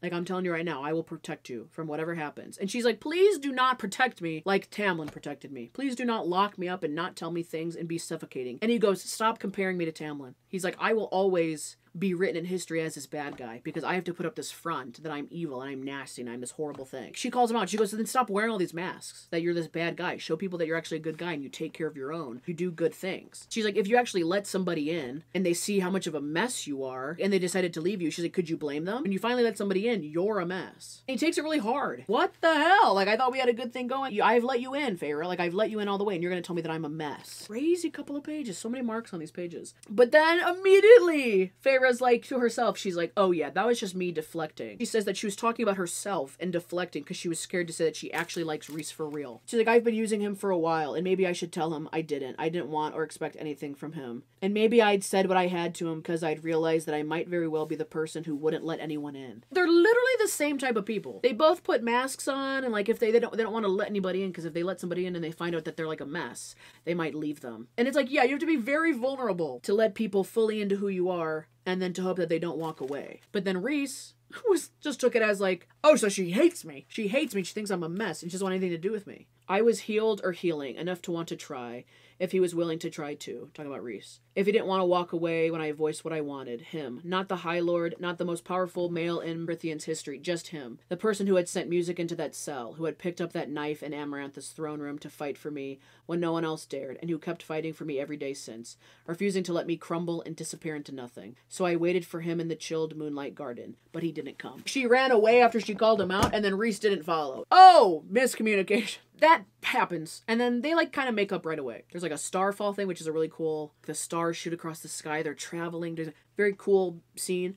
They make up during that. Good stuff. Feyre asks Rhys the history with him and Tamlin. Why is there beef between you guys? So they used to be friends. They used to know each other because they both were sons of High Lords in their courts. Tamlin's brothers were nasty. Then Rhys taught him how to fight because he felt bad for him. Tamlin's dad got mad. Why are you even talking to my son? Why are you teaching my son how to fight? So then Tamlin's dad and the Nasty Brothers went and killed Rhys's mom and sister just because he was mad at him. So then Rhys and his dad turned around and went to go kill Tamlin's brothers and Tamlin's dad. Eye for an eye. As they were there in the spring court creeping around killing everybody, Rhys's dad kills Tamlin's mom. Even though he said he wasn't going to. Rhys is like, dude, what the fuck, dad? Rhys's dad sneaks up to Tamlin's room and he's like, I'm also going to kill Tamlin. I'm going to wipe out this whole family. Rhys is trying to talk his dad out of it. Don't kill Tamlin, don't do it. Tamlin walks out, kills Rhys's dad. So in that moment, all their families are dead. Rhys and Tamlin become the High Lords of their own court, respectively. So they got beef. They got history. Side note to that. Feyre's walking around in the night court with Rhys, trying to train, trying to get their powers up. So Lucien finds Feyre in a field and tells her to come back and that Tamlin's a wreck and the spring court needs you. And Feyre says like, fuck off. And she sprouts wings. 462, 463.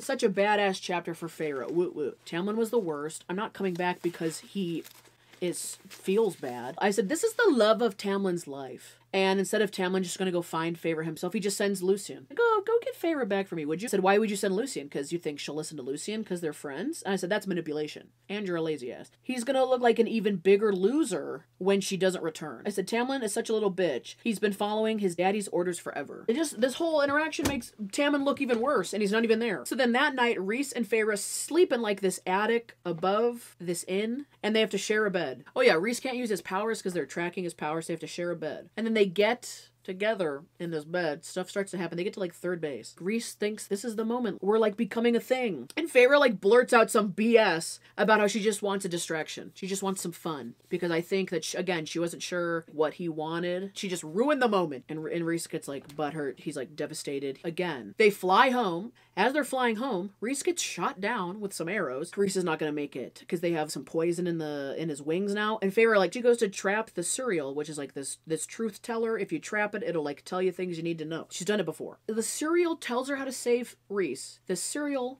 also tells Feyre that Rhys and her are mates. They're made like they're meant to be together. The powers be, the cauldron, the magic in the air. Feyre and Rhys are supposed to be together. They're mates. And I think the Suriel says like Rhys has known it for a long time. Like he's just been waiting on you to get your head out of your butt and figure it out. So in the fairy world, there's a mating bond that when like it clicks into place, they're inseparable. They're meant to be together.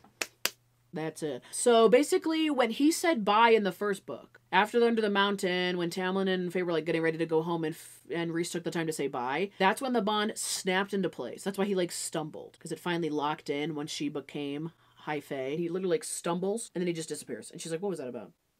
What was that about? She saves Rhys's life and then she gets big mad. She's mad that basically Rhys has known this whole time that they're mates, they're meant to be together, and he said nothing. And she's just walking around aimlessly clueless, doesn't know who's using her for this and that, and like, as a reader, I felt it, that like, again, people just be using her left and right, not really telling her the whole truth, the reasons behind their actions. Then she finds out months later, I had to go live in the fairy realm because I accidentally killed a fairy. No, that was a curse, and Tamlin tried to like, quickly lure you into loving him so that you could break the curse. I remember having a huge discussion with Courtney, and I would not let it up. I was like, how Rhys kept information from Feyre, knowing that they were mates this whole time, basically made decisions for her, being like, well, I'm going to put like this bargain in place that you have to spend 2 weeks with me so that maybe like the mating bond will click in, you know, for you. It felt to me very similar, parallel, that the way that Tamlin had basically like tricked her, led her down the path to break the curse to then be involved with him, was kind of how Rhys led her down the path to then spend more time with him. And now Rhys has this whole big discussion where he talks about like, he goes through why he did what he did did and why he did it when he did it. Like, he has a lot of valid reasons. He did it so that she always had a choice. He tried to get her to spend time with him, and like if she wanted to work with the inner court, it was her choice. If she wanted to stay in the night court, it was her choice. Which I give him that. He's always big about the choices. He also knew about Feyre when they first met that one night, and when he came back and like scared her away and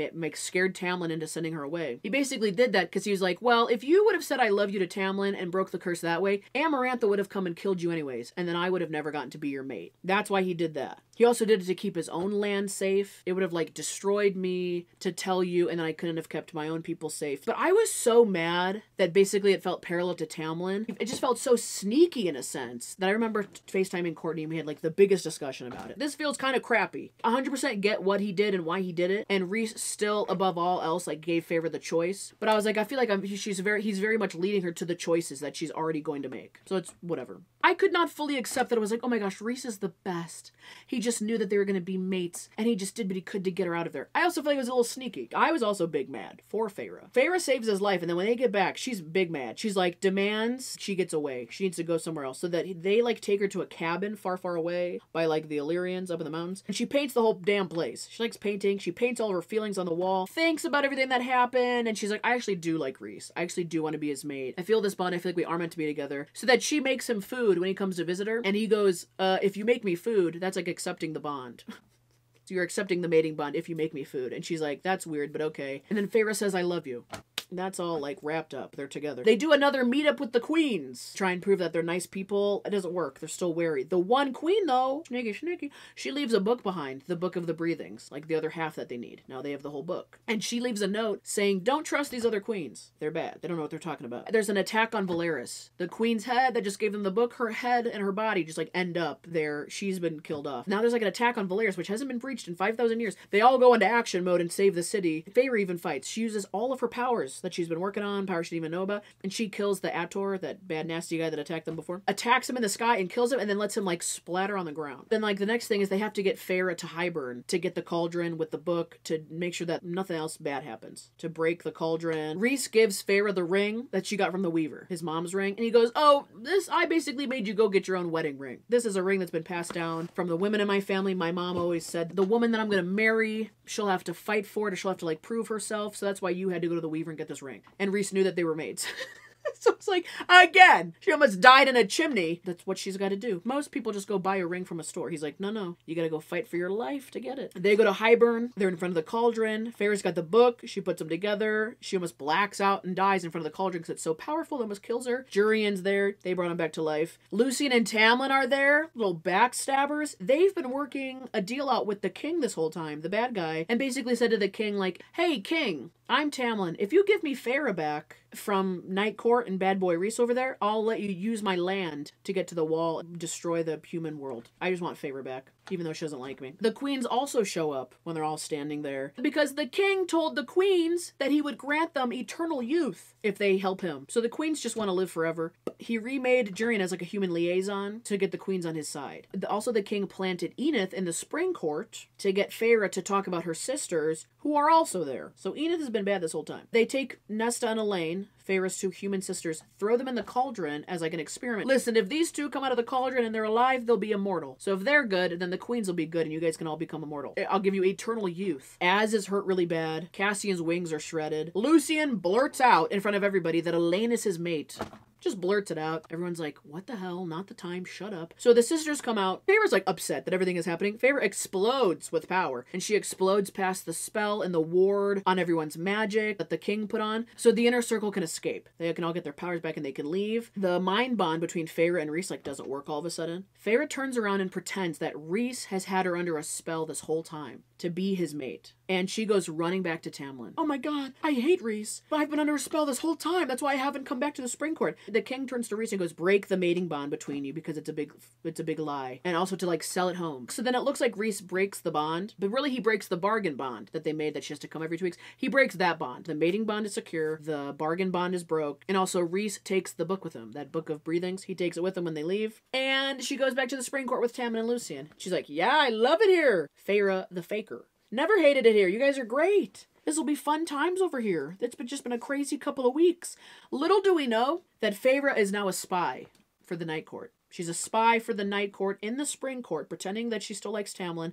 But secretly, a couple nights before, her and Rhys, they got married. They made her High Lady of the Night Court. She's his equal, and he calls her like his queen. Powerful stuff! I loved how the second book ended. Just made sense. Got you fired up for the third book. Now we got a fox in the hen house. Our little spy. Shit's about to go down, and it's only a matter of time. On to the third book. Did I lose the light yesterday? Yes. Is it the next day? Yes. Are we going to talk about the third book? Yes! A Court of Wings and Ruin. This is a hunky-chunky book. Let's get into it. I do like how all the books are like different colored covers. Honestly, I don't know where y'all put your books when you're talking about them. Do you not put shit on your shoulder? It's like its own little shelf. We ended the last book, Feyre. She is living back in the Spring Court, pretending to still like Tamlin, and Lucien is onto her. So we start Court of Wings and Ruins. Jurian, he's alive and well. He shows up in the Spring Court with some Hybern people to survey the wall, to see like where Hybern can use the Spring Court to break the wall to get to the humans. He brings with him Prince Dagden and Princess Brana, and they are nephew and niece of the king. They're two little shits. They want to share a room. Weirdness, they got it covered. That's them. They're both Damati, so they are like Rhys and Feyre. They can like go into other people's minds and control them and learn all their memories and whatnot. So these two little shits try and get into Lucien and Tamlin's mind the whole time that they're there, and Feyre protects them. Feyre takes her own power in her mind and lashes out at them and goes, hey, back off! These two over here, I got it covered. The whole time she's at the Spring Court, she just keeps getting headaches every time she has to use her power. So the Hybern people in Jurian say that there's 3 holes in the wall that they have to go visit. Lucien's talking to Feyre, and he's like, oh, you know what? I do realize that us going to the king to get him to trade you for using our land, I understand that that was a big trap. He didn't exactly do what he said he was going to do. Go figure, Lucien. Enith is back. She literally apologizes to Feyre, saying some shit like, oh, I thought you wanted your sisters to be immortal because you're immortal, so I thought you guys wanted to, like, hang out together. And Tamlin goes, yeah, a simple mistake. That sounds about right. So Enith is still around. She also wants to throw a big party for the summer solstice coming up to impress the Hybern people. And Lucien tells Feyre in confidence that the last time they had to do the blood rite, Tamlin refused because Feyre wasn't around. So Lucien had to sleep with Enith, and he's been trying to avoid her this whole time. Alice the maid knows right away that Feyre is a spy. Bitch, yes, I know you're a spy. When you were at the Night Court, you put on some weight, you looked happy, healthy. You back here, you look miserable. The summer solstice happens, there's a big ceremony, like there's this point where the sun rises over the horizon and Feyre is standing there glowing with power. She also pulls this thing where she leaves the festival early, and then she goes into Lucien's room wearing like this little see-through nightgown, and when Tamlin walks in, it looks like Lucien and Feyre are heavily flirting / like getting it on. And she does that in hopes to use Tamlin's temper against him and make him hella jealous and like spiral out of control. Feyre is just walking around the Spring Court, kicking up dirt and hoping that it gets in someone's eye. So after the ceremony, keys to the estate go missing, and Edith comes in to breakfast saying that her land is dying, so she thinks someone's like sucking the power out of the land or something. Lucien and Feyre go to another hole in the wall to go check it out with the Hybern people, and Lucien says that Tamlin cannot get out of his bargain with the king because magic is about balance. That's why people don't usually make bargains. Magic is all about balance. If someone tried to interfere with this bargain and break it or not hold up their end of the bargain, they face consequences like death. So Enith is the one the whole time behind the scenes that we didn't know about that was pushing Tamlin to go make the bargain with the king. She was all for it to try and get Feyre back, supposedly, even though she was double timing them and getting the sisters involved. And when Feyre wrote that letter to Tamlin saying like, I'm not coming back, don't expect me back on the land, that's what pushed him over the edge to go ahead and go talk to the king. As they're going to look at the wall, the Hybern people, Feyre and Lucien and Jurian, they all come across the Children of the Blessed, which I haven't really talked about much. They're like these weird kids that seem to be obsessed with the fairies and then just like stand around and get themselves in trouble and then they like disappear randomly. I don't really get them. I think they're weird. Brana and Dagden seem way too interested in the humans, like they want to hurt them. So then Feyre goes into the mind of the Children of the Blessed and shows them scary, scary images of the fairies, hoping that they will never come near the wall again and they will run away. Feyre does that, and Jurian, who once upon a time was a human, he seems very thankful that Feyre would like deter the children from getting eaten. So then Jurian and Feyre are sitting around the campfire that night, and then he says that he wants to find Miriam and Drakon from the other books, the ones that live on the island, who live like copaesthetically with other humans that ran away that no one knows where they are. He wants to find them and kill them because of like the backstabbing they did in the war. And then also that Jurian knows that Rhys is a good guy because he used to fight with Rhys in the war, and he knows that Rhys wears a mask. and that he's not as mean as he says that he is, because in the war, Rhys risked his army to save Miriam, and he knew that he would get captured by Amarantha. This is like way back in the other war. Jurian also just calls out Feyre for being a spy. He's like, I am not dumb. I am Jurian, and I am not dumb. Dagdan and Branna kill the kids. They turn around that night, kill the kids, the children of the blessed that were there a second ago. And Feyre and Lucien get so pissed off at them because she told them to back off that she sends the bogey, which is like another scary creature in the woods. She sends the bogey after them, and they almost don't make it out alive. And then when they return to the estate, Tamlin is yelling at Lucien and Feyre, being like, what the hell? Like, what are you doing? That's so rude to do to these Hybern people. But then Feyre turns around and says, ever since you made that deal with the king, these Hybern people have been walking all over us. They completely disregarded my order to leave those kids alone. So I retaliated to try and gain some power back that you've lost the past couple of weeks. And she also calls out Tamlin for not caring about the human lives that they just killed. And she says it loud enough that the guards and the commanders at the Spring Court can hear her yelling at him and calling him out. Feyre's just walking around and be like, I'm just trying to command some respect around here, since I live here.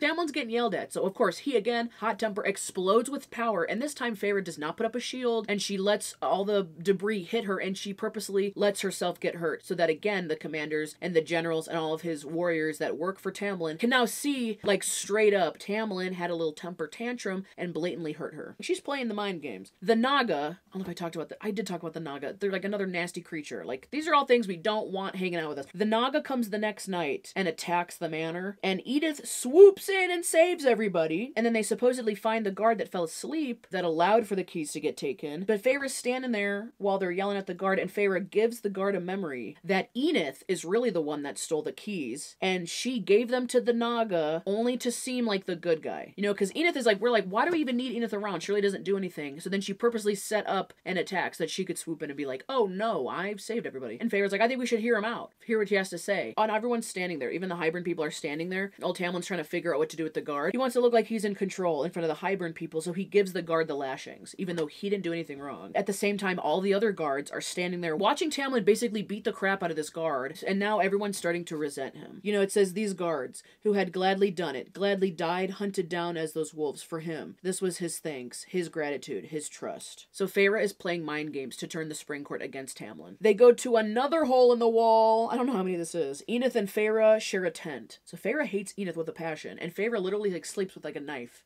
on her chest to be like, at any second, any sudden movements, Enith, I will pop your ass. This time around, Feyre gets info from the two twins. She's talking to them and getting them all riled up about what they're gonna do to the wall, and they spill the beans that Hybern has an army of over 200,000 plus allies of other places ready to go in this war. Feyre makes her move to leave the Spring Court. She's like, I've gotten enough information, I've turned enough people against each other, peace out, Spring Court. She goes to make a move to leave, and as she's like running in the forest, she finds Lucien tied up to a tree by Enith, and she's like trying to be all nasty with him. So Feyre is so mad that she goes into Enith's mind, and she makes Enith like bash her own hand against a rock. Her hand is like mangled, useless, and she also does a bunch of other stuff where she's like, okay, Enith, from now on you will never touch anyone else without their consent, and blah blah blah, and like does a bunch of stuff in her mind, which Enith deserves all. The twins show up while Feyre is in her mind and all this is happening. They reveal that they've been poisoning Feyre this whole time. That's why Feyre keeps getting the headaches and her power seems like it's working less and less. Enith has been poisoning Feyre in her food for a while now. There's like this battle scene. Feyre and Lucien together kill both of the twins, and then Feyre's like, okay, I'm gonna peace out now, Lucien, like, good luck, figure it out. And Lucien goes, no, I'm going with you. But her power is so drained, so they have to basically go on foot. They camp out in a cave, and they have another talk where Lucien says that he knew Feyre was lying this whole time, but he didn't say anything for a couple of reasons. He didn't want to kick Tamlin when he's down. He didn't want to be like, oh yeah, Feyre came back? Well, obviously she's a spy, because she doesn't like you. It's very obvious. And then the second part was that he knows that Elain is his mate, and he wanted to see Elain again. He wasn't going to call Feyre out on her little spy task, and he also decided to leave with her so that he could see Elain again. And Feyre turns around and is like, oh, that's why you didn't, like, you know, tattletale on me and, like, call me out on being a spy? Oh, so, okay, so the fact that, like, it's the right thing to do, that has nothing to do with it? They travel for 5 days on the outskirts of the Autumn Courthouse, like that estate where Lucien is from. Lucien's brothers find them. They find them in a cave, and then they do this little quarrel thing where somehow the brothers get farther into the cave, and Feyre sets a fire up, and they get, like, trapped in the fire in the cave, which she also burns all of their supplies. But they have to keep moving. And they have another talk, and Lucien calls out Feyre and says that, Feyre, you left us in the Spring Court last book. Why did you leave me there? And she counters hears and goes, "You abandoned me, Lucien." Way before that. You abandoned me. You started being Tamlin's little pet, and you ignored me, and you saw me dying and withering away, and you did nothing. You abandoned me far before I physically left the court. So they have like all these like little friend moments. The brothers find them again as they're crossing this big frozen lake, and there's a big fight. They're like melting the ice and they're trying to run, and all of a sudden like Eris, the older brother, is holding Feyre by the hair, and then Cass and Az show up. They're totally healed from whatever happened at Hybern, and they stab the brother pretty good. Eris, the top brother. But then Feyre goes, "No, don't kill any of the brothers, and hopefully us saving their lives will somehow convince their dad that because we saved their life that they should join us as allies in the army." She also reveals right then and there, bada bang, bada boom, that she is the High Lady of the Night Court. She shows it right to the brothers and Cassie and Az all at the same time, and to Lucien. She's like, "And by the way, guys, I might be a High Lady of the Night Court, so everyone should just stop fighting and listen to me." Cass and Az scoop them up. They travel back to the Night Court. Okay, Lucien stays there. He's never been there before. He's heard horrible things, sadistic killers and whatnot. Finds out all that's a lie and it's a fabulous place. He can't even talk to Elaine, his mate, without permission, because the sisters are held up there and he's on a different floor of the house than them, because Elaine's all kinds of messed up. The Inner Circle sends out invites to all the High Lords, the 7 High Lords, for a meeting, because they're trying to figure out who's going to be allies with them in this big war against Hybern. They also have to go to the Court of Nightmares within the Night Court, and they have to somehow convince Mor's dad, she comes from there, they have to convince Mor's dad, his name's Keir, and the Court of Nightmares, I think they're called like the Darkbringers or something like that. Like that's the army of the Night Court, besides the Illyrian warriors, is in the Court of Nightmares. I think they're called the Darkbringers, that they should help in the war. So everyone's off doing that. Elaine and Nesta getting turned into High Fae and immortal definitely gave them powers of some sort. We really never get the lowdown on what exactly their powers are. What can they do? What can't they do? But Nesta's walking around and says that she will train with Amren to figure out how to repair the wall or do something. She needs to step up. Elaine is hella depressed and won't do anything or talk to anyone. Just imagine her like sitting up in bed staring at the wall. That's what Elaine does all day. Rhys and Feyre walk and talk in Valeris, and Rhys brings up the dinner scene from the last book. The night that Feyre demanded the Inner Circle go out on the town, they went to this dinner, and I said Rhys brings it up quite a bit. He says that was the first time he saw Feyre look alive again after hanging out in the Spring Court. She looked alive again and peaceful, and it almost made him sick.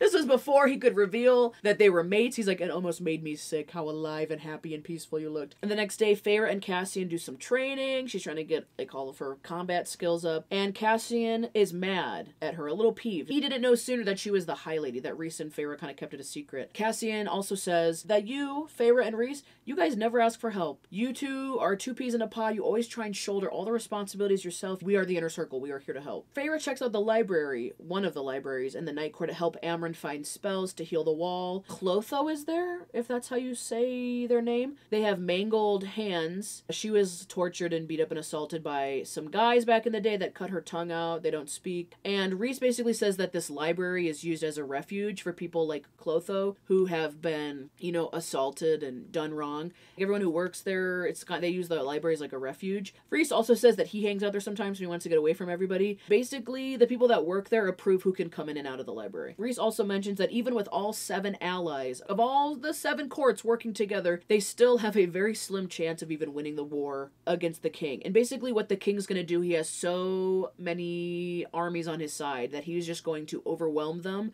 and spread them thin and then win the war that way. Cassian and Feyre go to the Bone Carver again to possibly use him for the war. Every time they go visit him, he shows up as a different image to different people. So you and I could both be standing there and it'll look one way to me and one way to you. Every single time Feyre goes to see the Bone Carver, he looks like a young boy that looks like a mix of Feyre and Rhys. The Bone Carver smells the Weaver on them.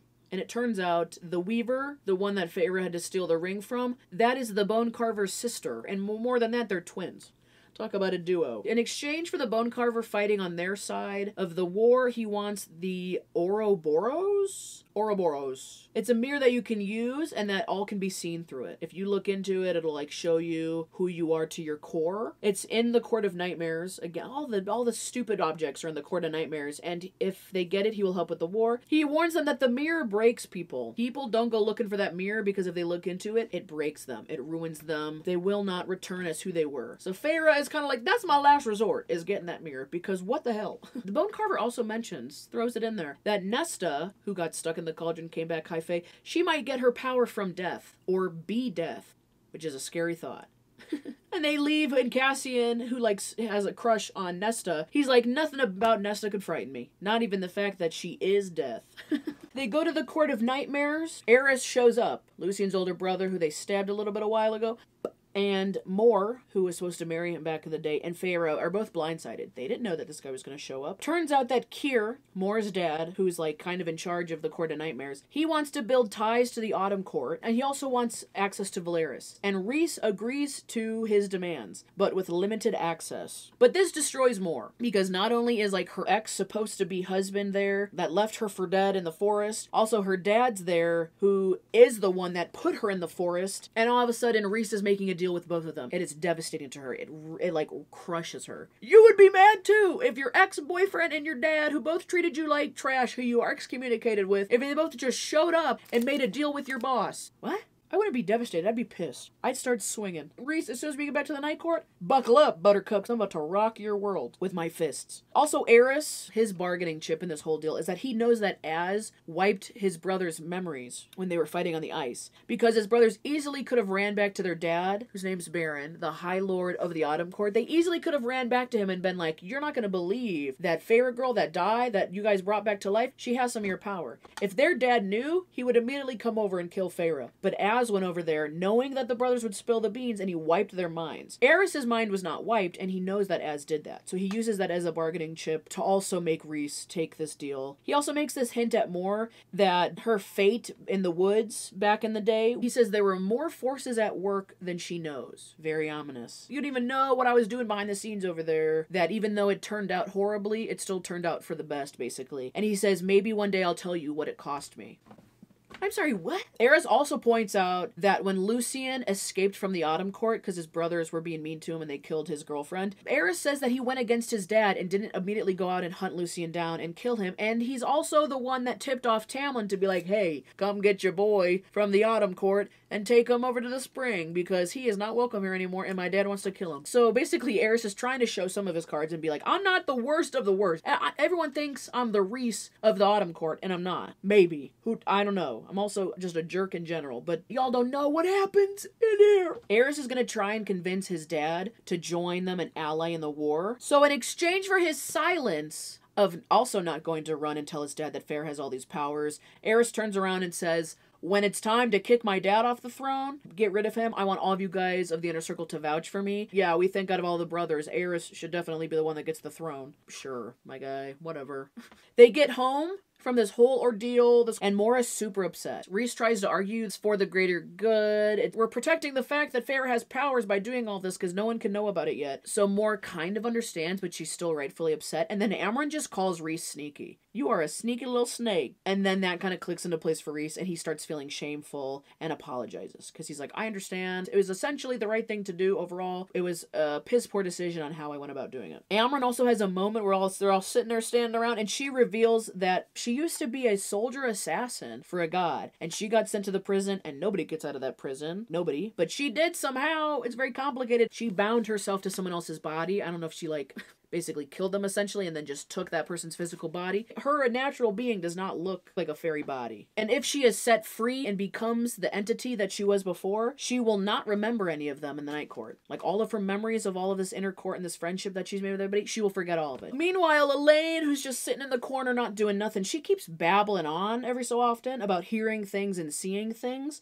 Lucien and her try and hang out because they're mates. And Lucien, I don't know, he does this thing where he tugs on the mating bond, and it freaks her out. That's like you sitting to somebody that you have a crush on, and they put their hand on your thigh, and you just flip out. You flip over the coffee table, you punch them in the face, you're like, whoa, that was fast, that was crazy. I think the next day, Faze? I just combined Feyre and Az. Feyre is training with Az to learn how to fly. He talks to her about the Nefel philosophy. Okay, so, and Nefel is a Seraphim, and a Seraphim is a winged but feathered warrior of the Drakon army. Stick with me. It was a person in Dracon's army. But back in the day, Nefel was short and had small wings, so they didn't make the best warrior at the time. Like, couldn't really stand with everybody else. But there's a moment in time where Nefel had to save Miriam's life. Against all odds, they had to carry Miriam, which was like 3 times their body weight, through this like really thin sort of water tunnel thing. It was crazy. It's complicated. But basically they call it the Nefel philosophy, that the most unlikely person can alter history. Your greatest weaknesses can also be your greatest strength. So it's just a little side note about the Nefel philosophy. Nesta never reveals her powers. She's walking around, pouty McGee, big old attitude. Feyre suspects that it's probably because it scares Nesta to know that she is not in control of her own powers. She's in control of her own attitude, but she's not in control of her powers. Her and Feyre go to the library, and while they're there, 2 Hybern people show up, like these ravens, show up to take Nesta away. They try and attack her. Because Valeris has wards on it, they're like, how did the king break the ward to get in here? And he basically used a one-time spell. Feyre and Nesta run to the bottom of the library. The library just like spirals down like this, and they run to the very pitch black bottom where some creature lives down there, of course. This creature is so scary that Cassian has looked it in the face, and even he gets spooked. He refuses to go down there and like hang out with it. Like in a last-ditch effort, Feyre makes a bargain with this creature that she can't see, she can only feel, to save them from these 2 Hybern people, and in return the creature wants to send me company to tell me about life. Whatever the hell that means. Soon after, Cassie and Rhys show up. Meanwhile, the creature is torturing these Hybern people. So Nesta doesn't know what she took from the cauldron as far as power goes, but the king showing up, using the one-time spell and trying to steal her away, kind of shows that the king might have a shadow of a doubt that he might win. Like, he's kind of spooked. Elaine is mumbling again. She mumbles something about a firebird. Since she's mumbling around so much, Az finds out that Elaine is a seer. And a seer is basically, can like see what's going on or what's to come. Kind of like a little bit of, I think, a fortune teller. She just sees stuff and then says it out loud. So Az is like, that's a seer. For sure. So then they somehow connect the dots, and they figure out that the 6th queen that the other queen said was sick all the time and never showed up to the meetings, the 6th queen's name is Vassa, and her sisters sold her to a god / lord, I think it's like a death god. This weird captor guy keeps like a bunch of girls captive on a lake or something like that, and this Vassa, she has a curse where she is a firebird by day and a human by night. Kind of like in Shrek, how Fiona is like a human by day and an ogre by night. All of a sudden, we like realize that there is a 6th queen, and then she is held captive somewhere, and that she could also be useful in the war. So then Lucien steps up, and he's like, I'll go talk to Vassa. I'll go find the queen and see if we can use her as an ally. So Lucien leaves. Meanwhile, all of a sudden, the summer court gets attacked by Hybern, where they just were, where they stole part of the book from. The inner circle goes to help at the drop of a hat. Mor and Feyre clear the palace as they're like working their way up. And Rhys and Cass and Az are like working more on the shoreline. Rhys is on a boat fighting with the king. The king just like walks out on the poop deck, and then like Rhys is standing there. The king says that he knows about Feyre and about her powers. Rhys lashes out with his power to try and attack the king, but it turns out that he is just an illusion. He's not even there. Everyone comes face to face with Tarquin, the High Lord of the Summer Court, after the battle, and he's just kind of staring at them, and he's like, I thought you guys came here as the Night Court to come kill me and finish me off, since you stole my book from me, and since Feyre completely turned the Spring Court against Tamlin, I thought you were here to also kill me. Like, Tarquin has the wrong idea of what they're doing, because Rhys and all of them always wear these masks, like they're these evil people. Feyre turns around to Rhys and goes, Sugar bye, honey bunch. You know that I love you. When we go into this meeting with all this other lords of the high courts, we need to not wear these masks. We need to show people that you're a nice guy, I have powers, we're all good people, and we all want good stuff to happen, because everyone's got the wrong idea about us, and no one's going to ally with us if they think we're all evil and have, like, ulterior motives. They also figure out that the meeting is going to be held in the Dawn Court. After the attack, Feyre and Rhys go to the Bone Carver again to negotiate, because they don't want to go get the stupid mirror. They just want to be like, please, anything. What else do you want besides the mirror? And while they're there, this time around, Feyre sees the Bone Carver as their firstborn child again, and she lets Rhys into her mind so he can also see it. So when they get back home, he goes, oh my god, we meant to be mates, we meant to have children. Let me show you this crazy room in the palace where I keep all of the family jewels and all the crowns. It was a very cool place. Like a side scene, it was cool. Beforehand, Nesta did not want to go to the High Lord meeting, but now she decides she's going to go to the meeting. She is going to be a representative, and she's going to fight for the humans. Rhys gives her the title of Emissary to the Human World. He gives her a job and a job title, and she smiles, probably for the first time in the first 3 books. So then the meeting happens. The meeting! meeting of all 7 High Lords are supposed to be there for this meeting and like their entourages. They're trying to figure out who's an ally, what's the best strategy, how are we going to defeat Hybern? What are we up against, sort of thing. There's a bunch of characters that come into play. It's very complicated. The Night Court show up. Rhys has his wings out, and before this, Rhys doesn't show anybody his wings besides his inner circle. Nobody really knows he has wings and can fly. Everyone thinks that he just winnows everywhere, which is like, basically like just jumping from place to place. Everyone in the meeting, all the other High Lords soon find out that Feyre has become the High Lady, and they're like in awe. He has wings. She's a High Lady. What else have y'all been doing over there? Tamlin shows up late. The last one, he has no entourage and he looks manic. Everyone else brought people and they're dressed their best. Tamlin shows up like he's been on a 4-day bender and forgot about this meeting until 5 minutes ago. As Tamlin's walking in, he gets caught up on all things Feyre, sees that she is married. She's the High Lady. She's doing great. And he gets mad and just starts shooting off his mouth. Tamlin also says that he has information on Hybern, and he's been technically double teaming Hybern and getting information out of them, and he gives everyone a bunch of papers of where they're gonna go and what they're gonna do. Believe it or not. All the other High Lords start like grilling Rhys, and they start calling him out because while everyone was under the mountain that one time, apparently he let a bunch of kids from the Winter Court get slaughtered at one point. Like Amarantha went on a tear and killed a bunch of innocent kids. But Rhys counters and said that Amarantha was originally going to kill Callias, who is the High Lord of the Winter Court, and his girlfriend or his wife is Vivienne. Vivienne is old friends with Mor. It's a whole thing. But Rhys is like, they were going to kill you. So instead of killing you, the High Lord, because I know you got this wife you want to go back to who is running the place for you, instead she killed a bunch of innocent kids. Like it was one or the other, and I didn't know like to what extent she was going to do. Baron, the High Lord of the Autumn Court with all the nasty kids, Lucien's dad, he brings up that Feyre threw Claire under the bus back in the day, and he's like, oh, don't let us forget that you threw Claire under the bus, Miss Feyre. Tamlin calls out the Night Court in general and says that they might be tricking everybody, even though this is the one time they're actually being themselves for once, and Tamlin goes, this all might be a lie. No one believe anything that's going on over here. And Rhys just takes Tamlin's voice.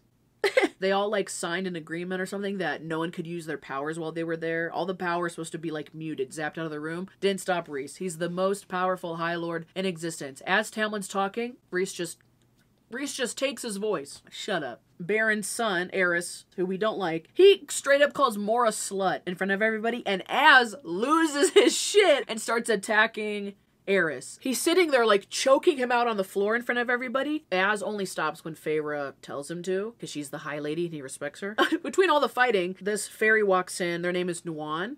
I don't know if that's right. Nuan. They are a tinkerer from the Dawn Court. The Dawn Court is known for like tinkerers and very like work with their hands and mechanical sort of stuff. And they're also an alchemist. Nuan made a potion that gives immunity to Feybane. Feybane is this like poison that the king uses that like kills your power. So they made a potion against that. That's what the Dawn Court's been doing the whole time. Baron turns around and he's like, who is this bitch that just made this potion? And he's like, are we really gonna trust her? You know, Baron just keeps stirring the pot. He says, fuck the potion. He also says, who even cares about the humans? Why are we even bothering with this war in the first place? And then he brings up Claire again to Feyre. He's like, let's not forget Claire.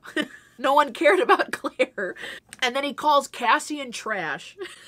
And Nesta finally talks in the meeting, and she gets on Baron's ass. She's like, who are you? Shut up. Like, you're old, decrepit, and no one cares about your opinion. And Cassian's just sitting there the whole time, and he's like, oh, like, look her defend me, defend my honor.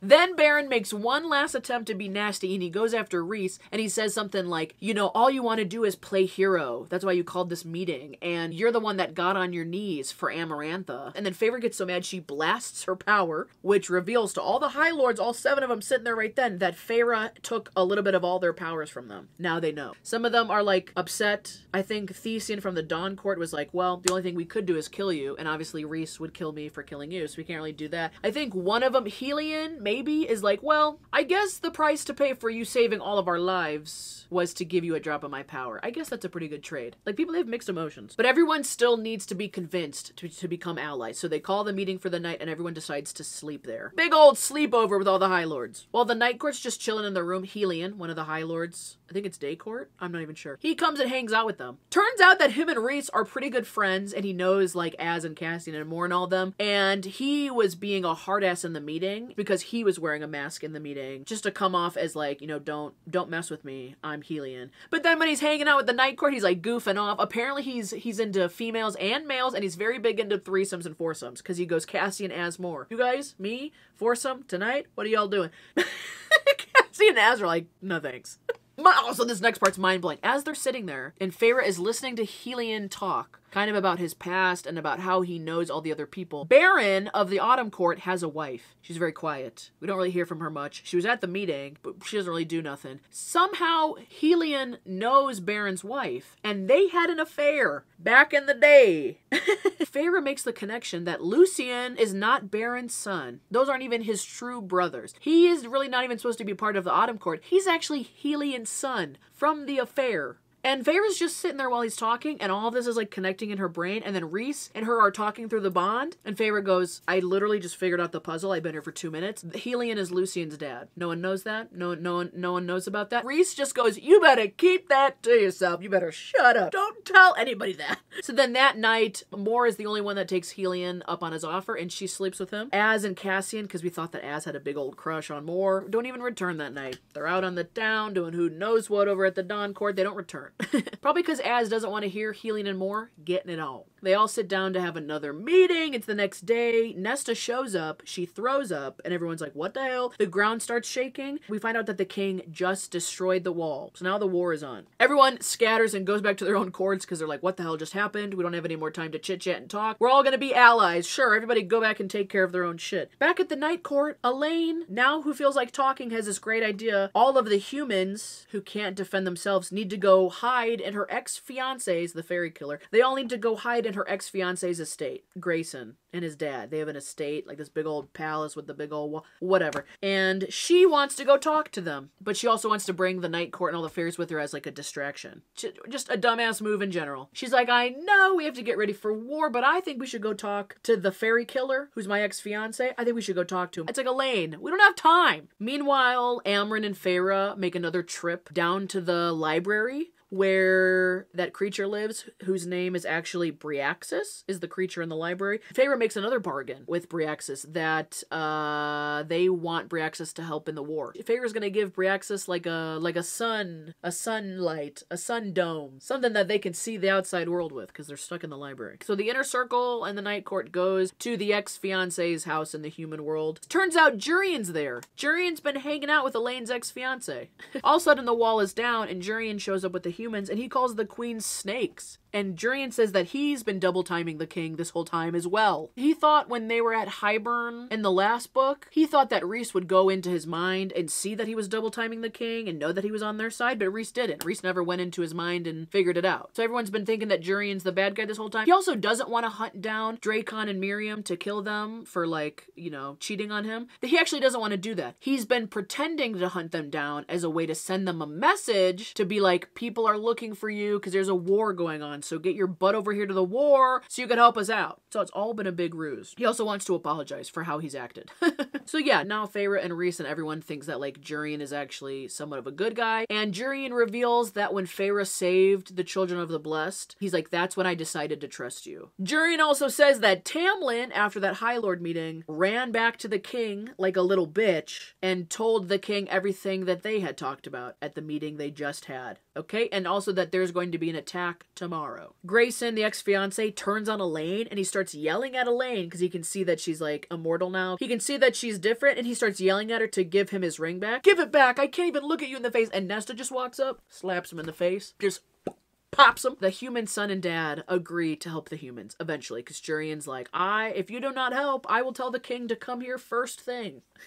So, since they know that the attack is coming, they set a trap for Hybern on both sides. Rhys puts up a huge, like, invisible shield on his whole army, and then Tarquin comes from the other side, from the water, and then Rhys takes the shield away and, like, surprises the Hybern army, and they just attack him from all sides. Tarquin takes his power of water, he's the water High Lord, and just starts drowning people on land. Elaine is still crying like a bitch because her ex-fiance was mean to her. Nesta sees that Cassian sustains a wrist injury during this big fight. Such a cool move in the battle. He, like, ran out in front of everybody and just started, like, sliced this guy up. It was really cool because now all the Illyrian warriors are walking around the camp being like, Cassian, so cool. Did you see Cassian? But Rhys doesn't think it's cool. Rhys thinks it's stupid that Cassian like stepped out of line to go off on his own to start killing the Hybern commanders. Rhys starts like yelling at him about it. 5 days later, we find out that the king orchestrated this first little battle just so he could skirt around with the majority of his army and hunker down somewhere else and get the high ground. But then the Night Court and all the allies are saying like, well, we can't just leave the land we just won, because if we leave or we split up, we're definitely gonna lose, because he's trying to get us to bounce around everywhere. Like, it's definitely a trap. Varian from the Summer Court, who's got a thing with Amren, he says to put a glamour on the camp and make it look and sound like there's still an army hunkered down there while they move to the next location so that Hybern thinks they're still there. So once they move and they meet up with Hybern again, there's another battle. Cassian, again, steps out on his own and is fighting alone, and no one can get to him to help him, and he's losing. He's losing this like one-on-one battle with one of the Hybern commanders. Feyre and Mor and Elaine and Nesta are standing on top of this little ledge watching all the fighting happen. Mor is not supposed to leave Feyre's side, and Feyre's definitely not going to go down there and fight in the battle, but Cassian is losing. He's alone. They're pushing back all their ranks. So Feyre tells Mor to get down there and start fighting. Meanwhile, Feyre takes off and is like, we're definitely going to lose. I have to do something. So she takes off, doesn't tell anybody, and she goes and traps the Suriel again. And the Suriel says to use Nesta and her powers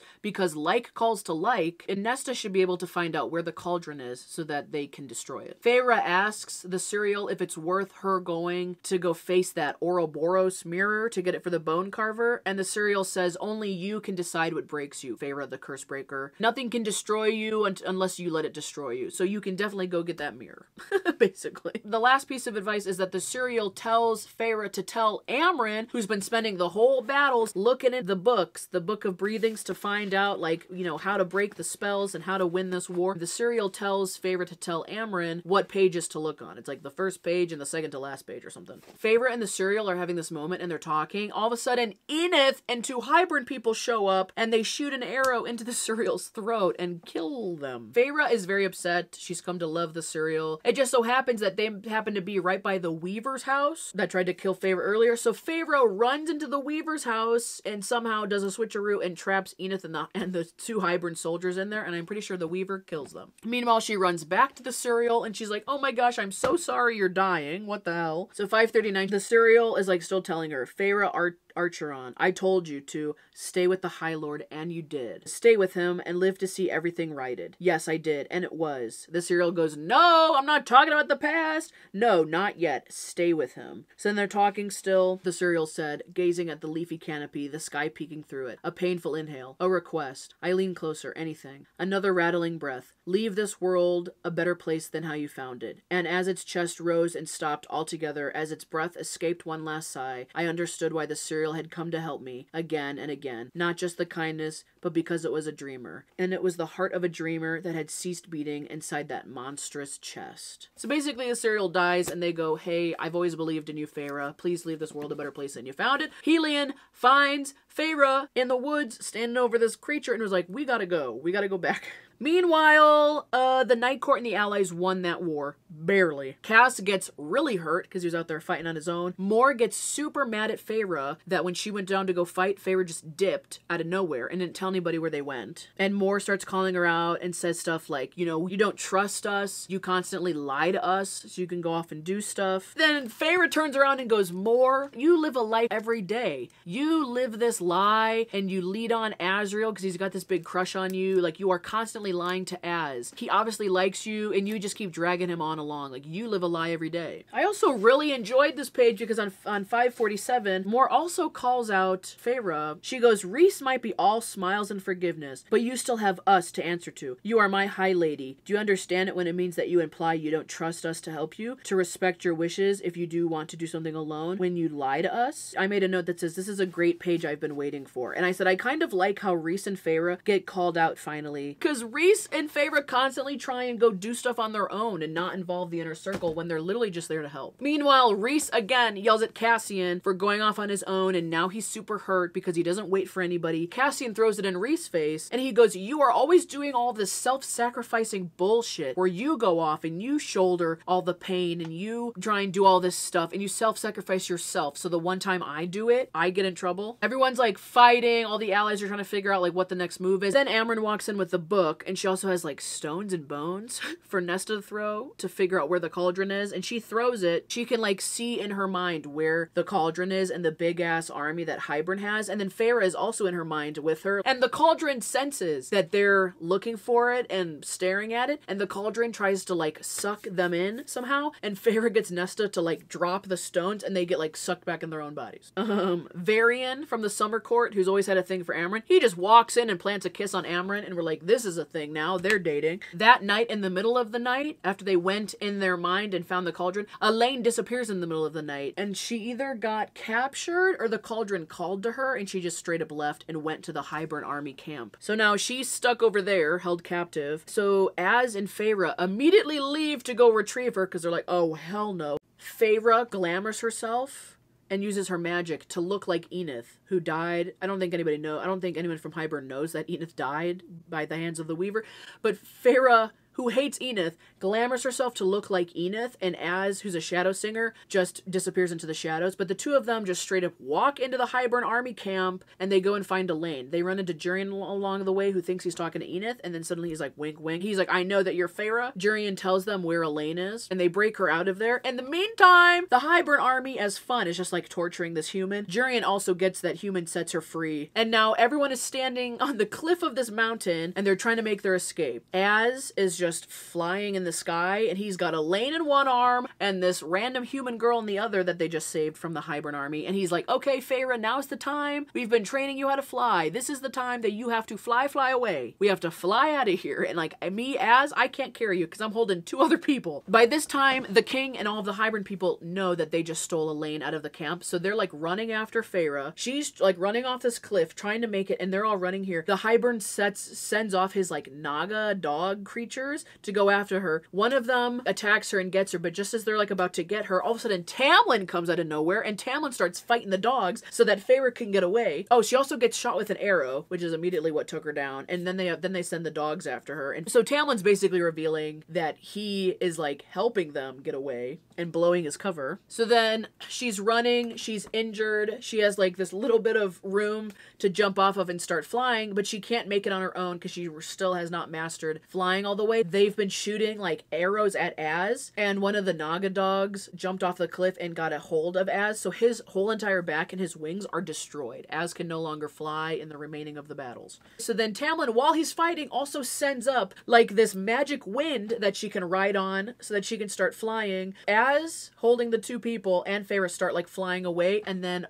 Tamlin gets away from the dogs, also somehow like gets carried away on this wind, and then he just winnows out of there. So Tamlin just saved Feyre's life, I think for the first time, about time, and he reveals to the king that he is a double agent, and he has been two-timing the whole time, and he just blew his cover, and he's like, I can't hang out in the Hybern army anymore because I just saved your butt, saved Elaine, saved Az, saved that random girl, and now I have to leave. We don't know where Tamlin goes. When they get back to the camp, Mor walks up to Feyre and was like, you're right, I have been living a lie for a long time. And Mor reveals that she's gay and that she likes females. And one of the big holdups from her not telling Az that she's gay is because she doesn't know what kind of fallout it's gonna cause. Because he's like been pining over her forever. Az maybe thinks that there's been like a chance that Mor will like love him back and give him a chance, but Mor's not even into Az or males in general. So she's kind of scared to tell him or tell anybody, because also she never told her family, but she obviously knew that she didn't want to get married off to Eris. She's never told anybody she's gay, not even her family, because she keeps it to herself. But Mor did have a lover at one point. It was a human queen over in the human realm, but they straight up got old and died. So we find out that the king gave them the runaround again with another one of these little battles, and that the whole time he's been moving his armies to the high ground, and he's got so many numbers on them. So basically all the 7 courts and their armies are going into this battle knowing that they're going to lose. But now that the wall is broken, they said that in this new world they're going to fight for humans, and like it's the right thing to do. It's not really about winning or losing. It's how they're going to start and go into this new world. Are they going to go into it defending people who can't defend themselves? So then Rhys is the one that gives this really good speech about like, you know, it's not like us as individual courts deciding if humans are worth it and that we should defend those who need defending. He's like, we have to decide as High Fae in general, how are we going to go about this? And basically Hybern is doing all of this as like revenge and in spite of Feyre and her sisters, because, you know, Feyre killed Enith. Nesta, when she got turned into High Fae, took something from the cauldron. Like, the king just thinks that everyone is out to get him, especially the sisters, and he is just gonna take all of his overwhelming numbers and his army and like kill all the humans just in spite of them, just to be like,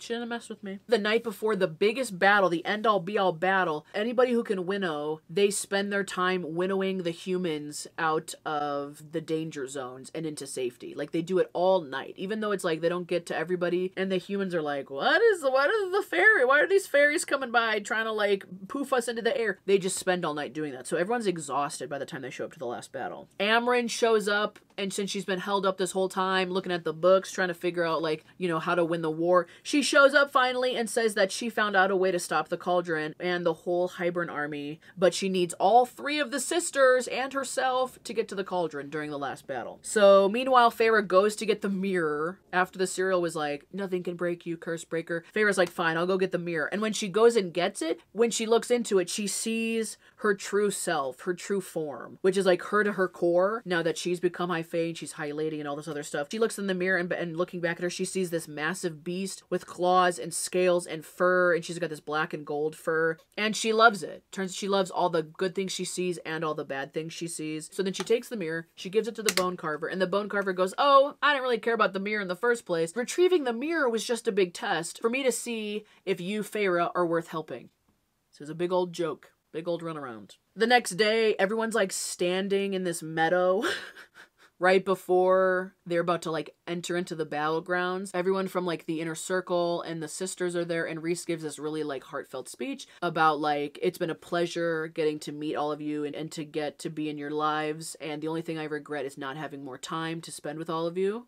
It's very cute. So then they go into the last big battle. First of all, as soon as they get there, like all of the High Lords and Rhys and the king, everyone just puts up shields right away on their armies. And then as soon as the shields break down, then they start fighting. Briaxis is there from the library. The bone carver's there because Feyre made bargains with both of them to come help. And then Rhys shows up with the Weaver.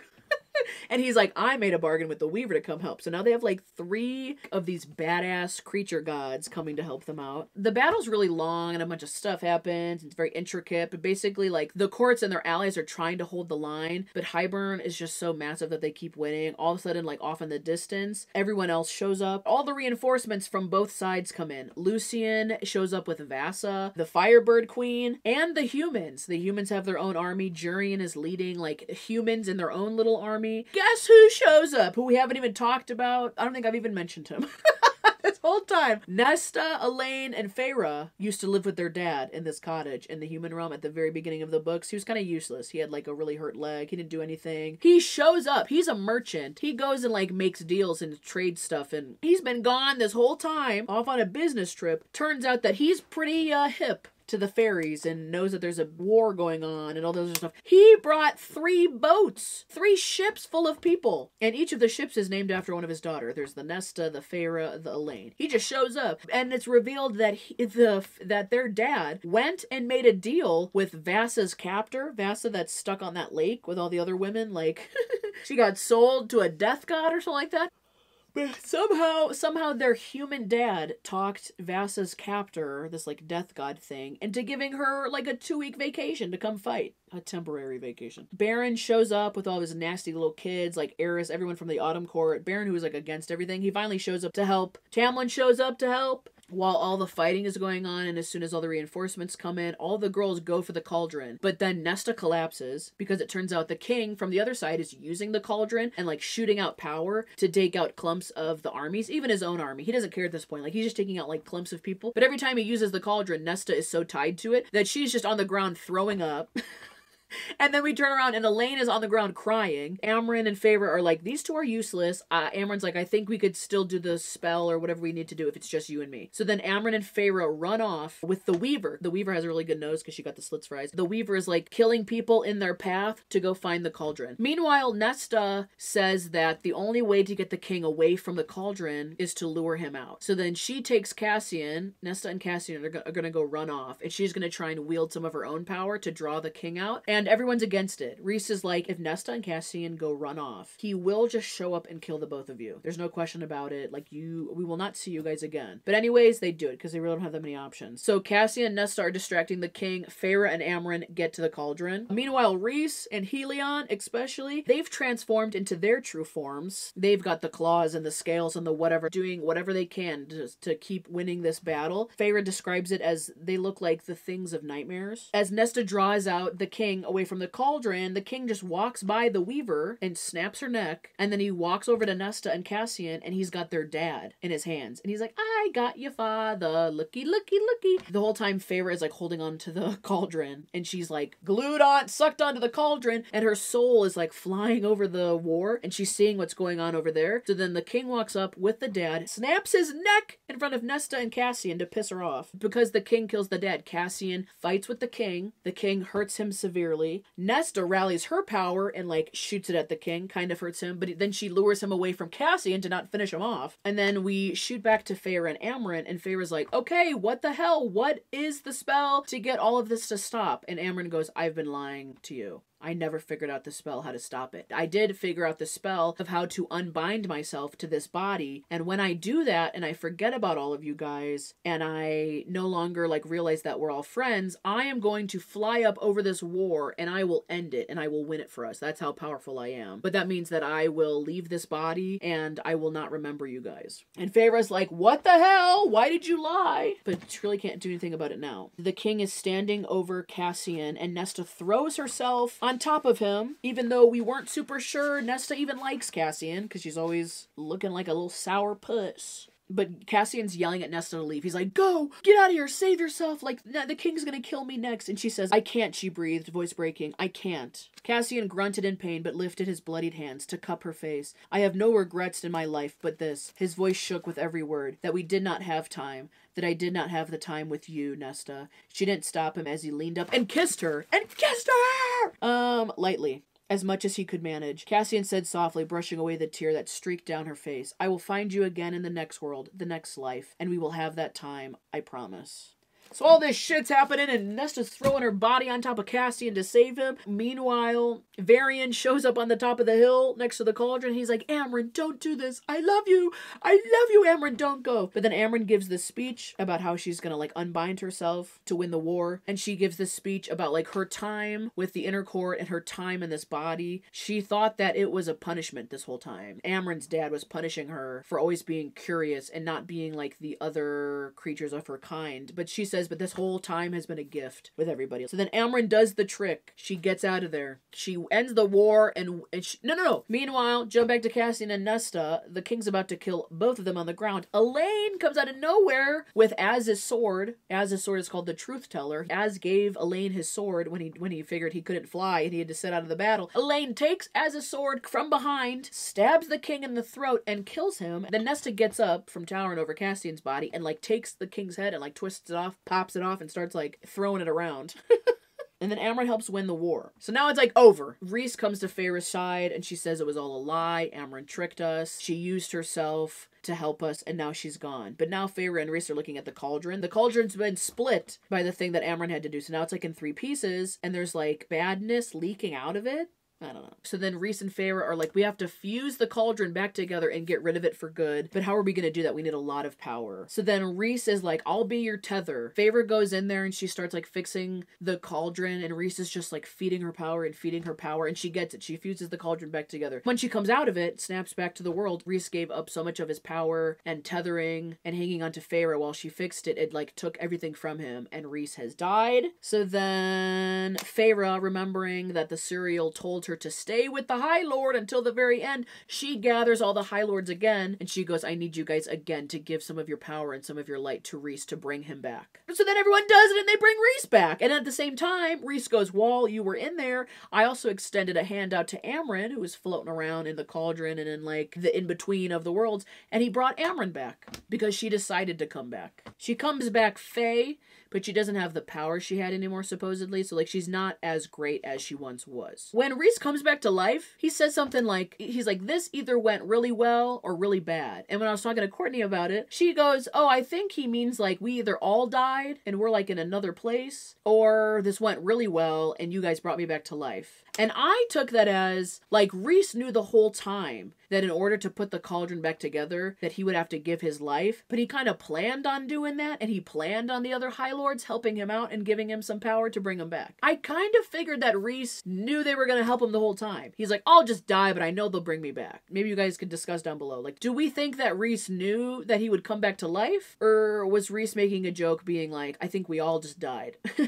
So at the very end of the book, they're all, like, cleaning up from the war. Drakon and Miriam finally get to meet Feyre. They're all talking in a tent. They're also there with Nefel. We're talking about Nefel the warrior. Drakon and Miriam also fought it out with Jurian. Like, whatever that little lover's quarrel, love triangle they had going on, they like still hate Jurian, but they kind of worked it out. And Feyre asks them if they could take the cauldron back to their island. That's like a hidden island that no one knows about. They're like, can you take the cauldron back with you and like make it disappear? And they say yes. Feyre calls a meeting with everybody there, all the allies back together once again and all their armies. Feyre calls a meeting with everyone to negotiate a new treaty. Nothing gets settled in their meeting, but everyone stays until the end. So no one leaves the meeting. That's a good sign of faith. They just say that the treaty is going to take time, healing, and trust to get done. That's obviously something that we're going to have to deal with later. So then everyone goes home. The Night Court goes back to Velaris, and we get a chapter from Rhys's perspective, like, you know, a couple weeks after the war and everything. And there's this really sweet moment where Rhys's perspective, he's just like having a moment with his boys, Cass and Az, and he's talking about how the house is filled with so much laughter and how he like loves the sound of laughter, especially like Feyre's laughter. And I really like that chapter because you don't really get too many chapters from Rhys's perspective, and also because I love the sound of laughter, and I just think it's great. After all this crazy stuff that happened, they can all just come home and relax for a little bit.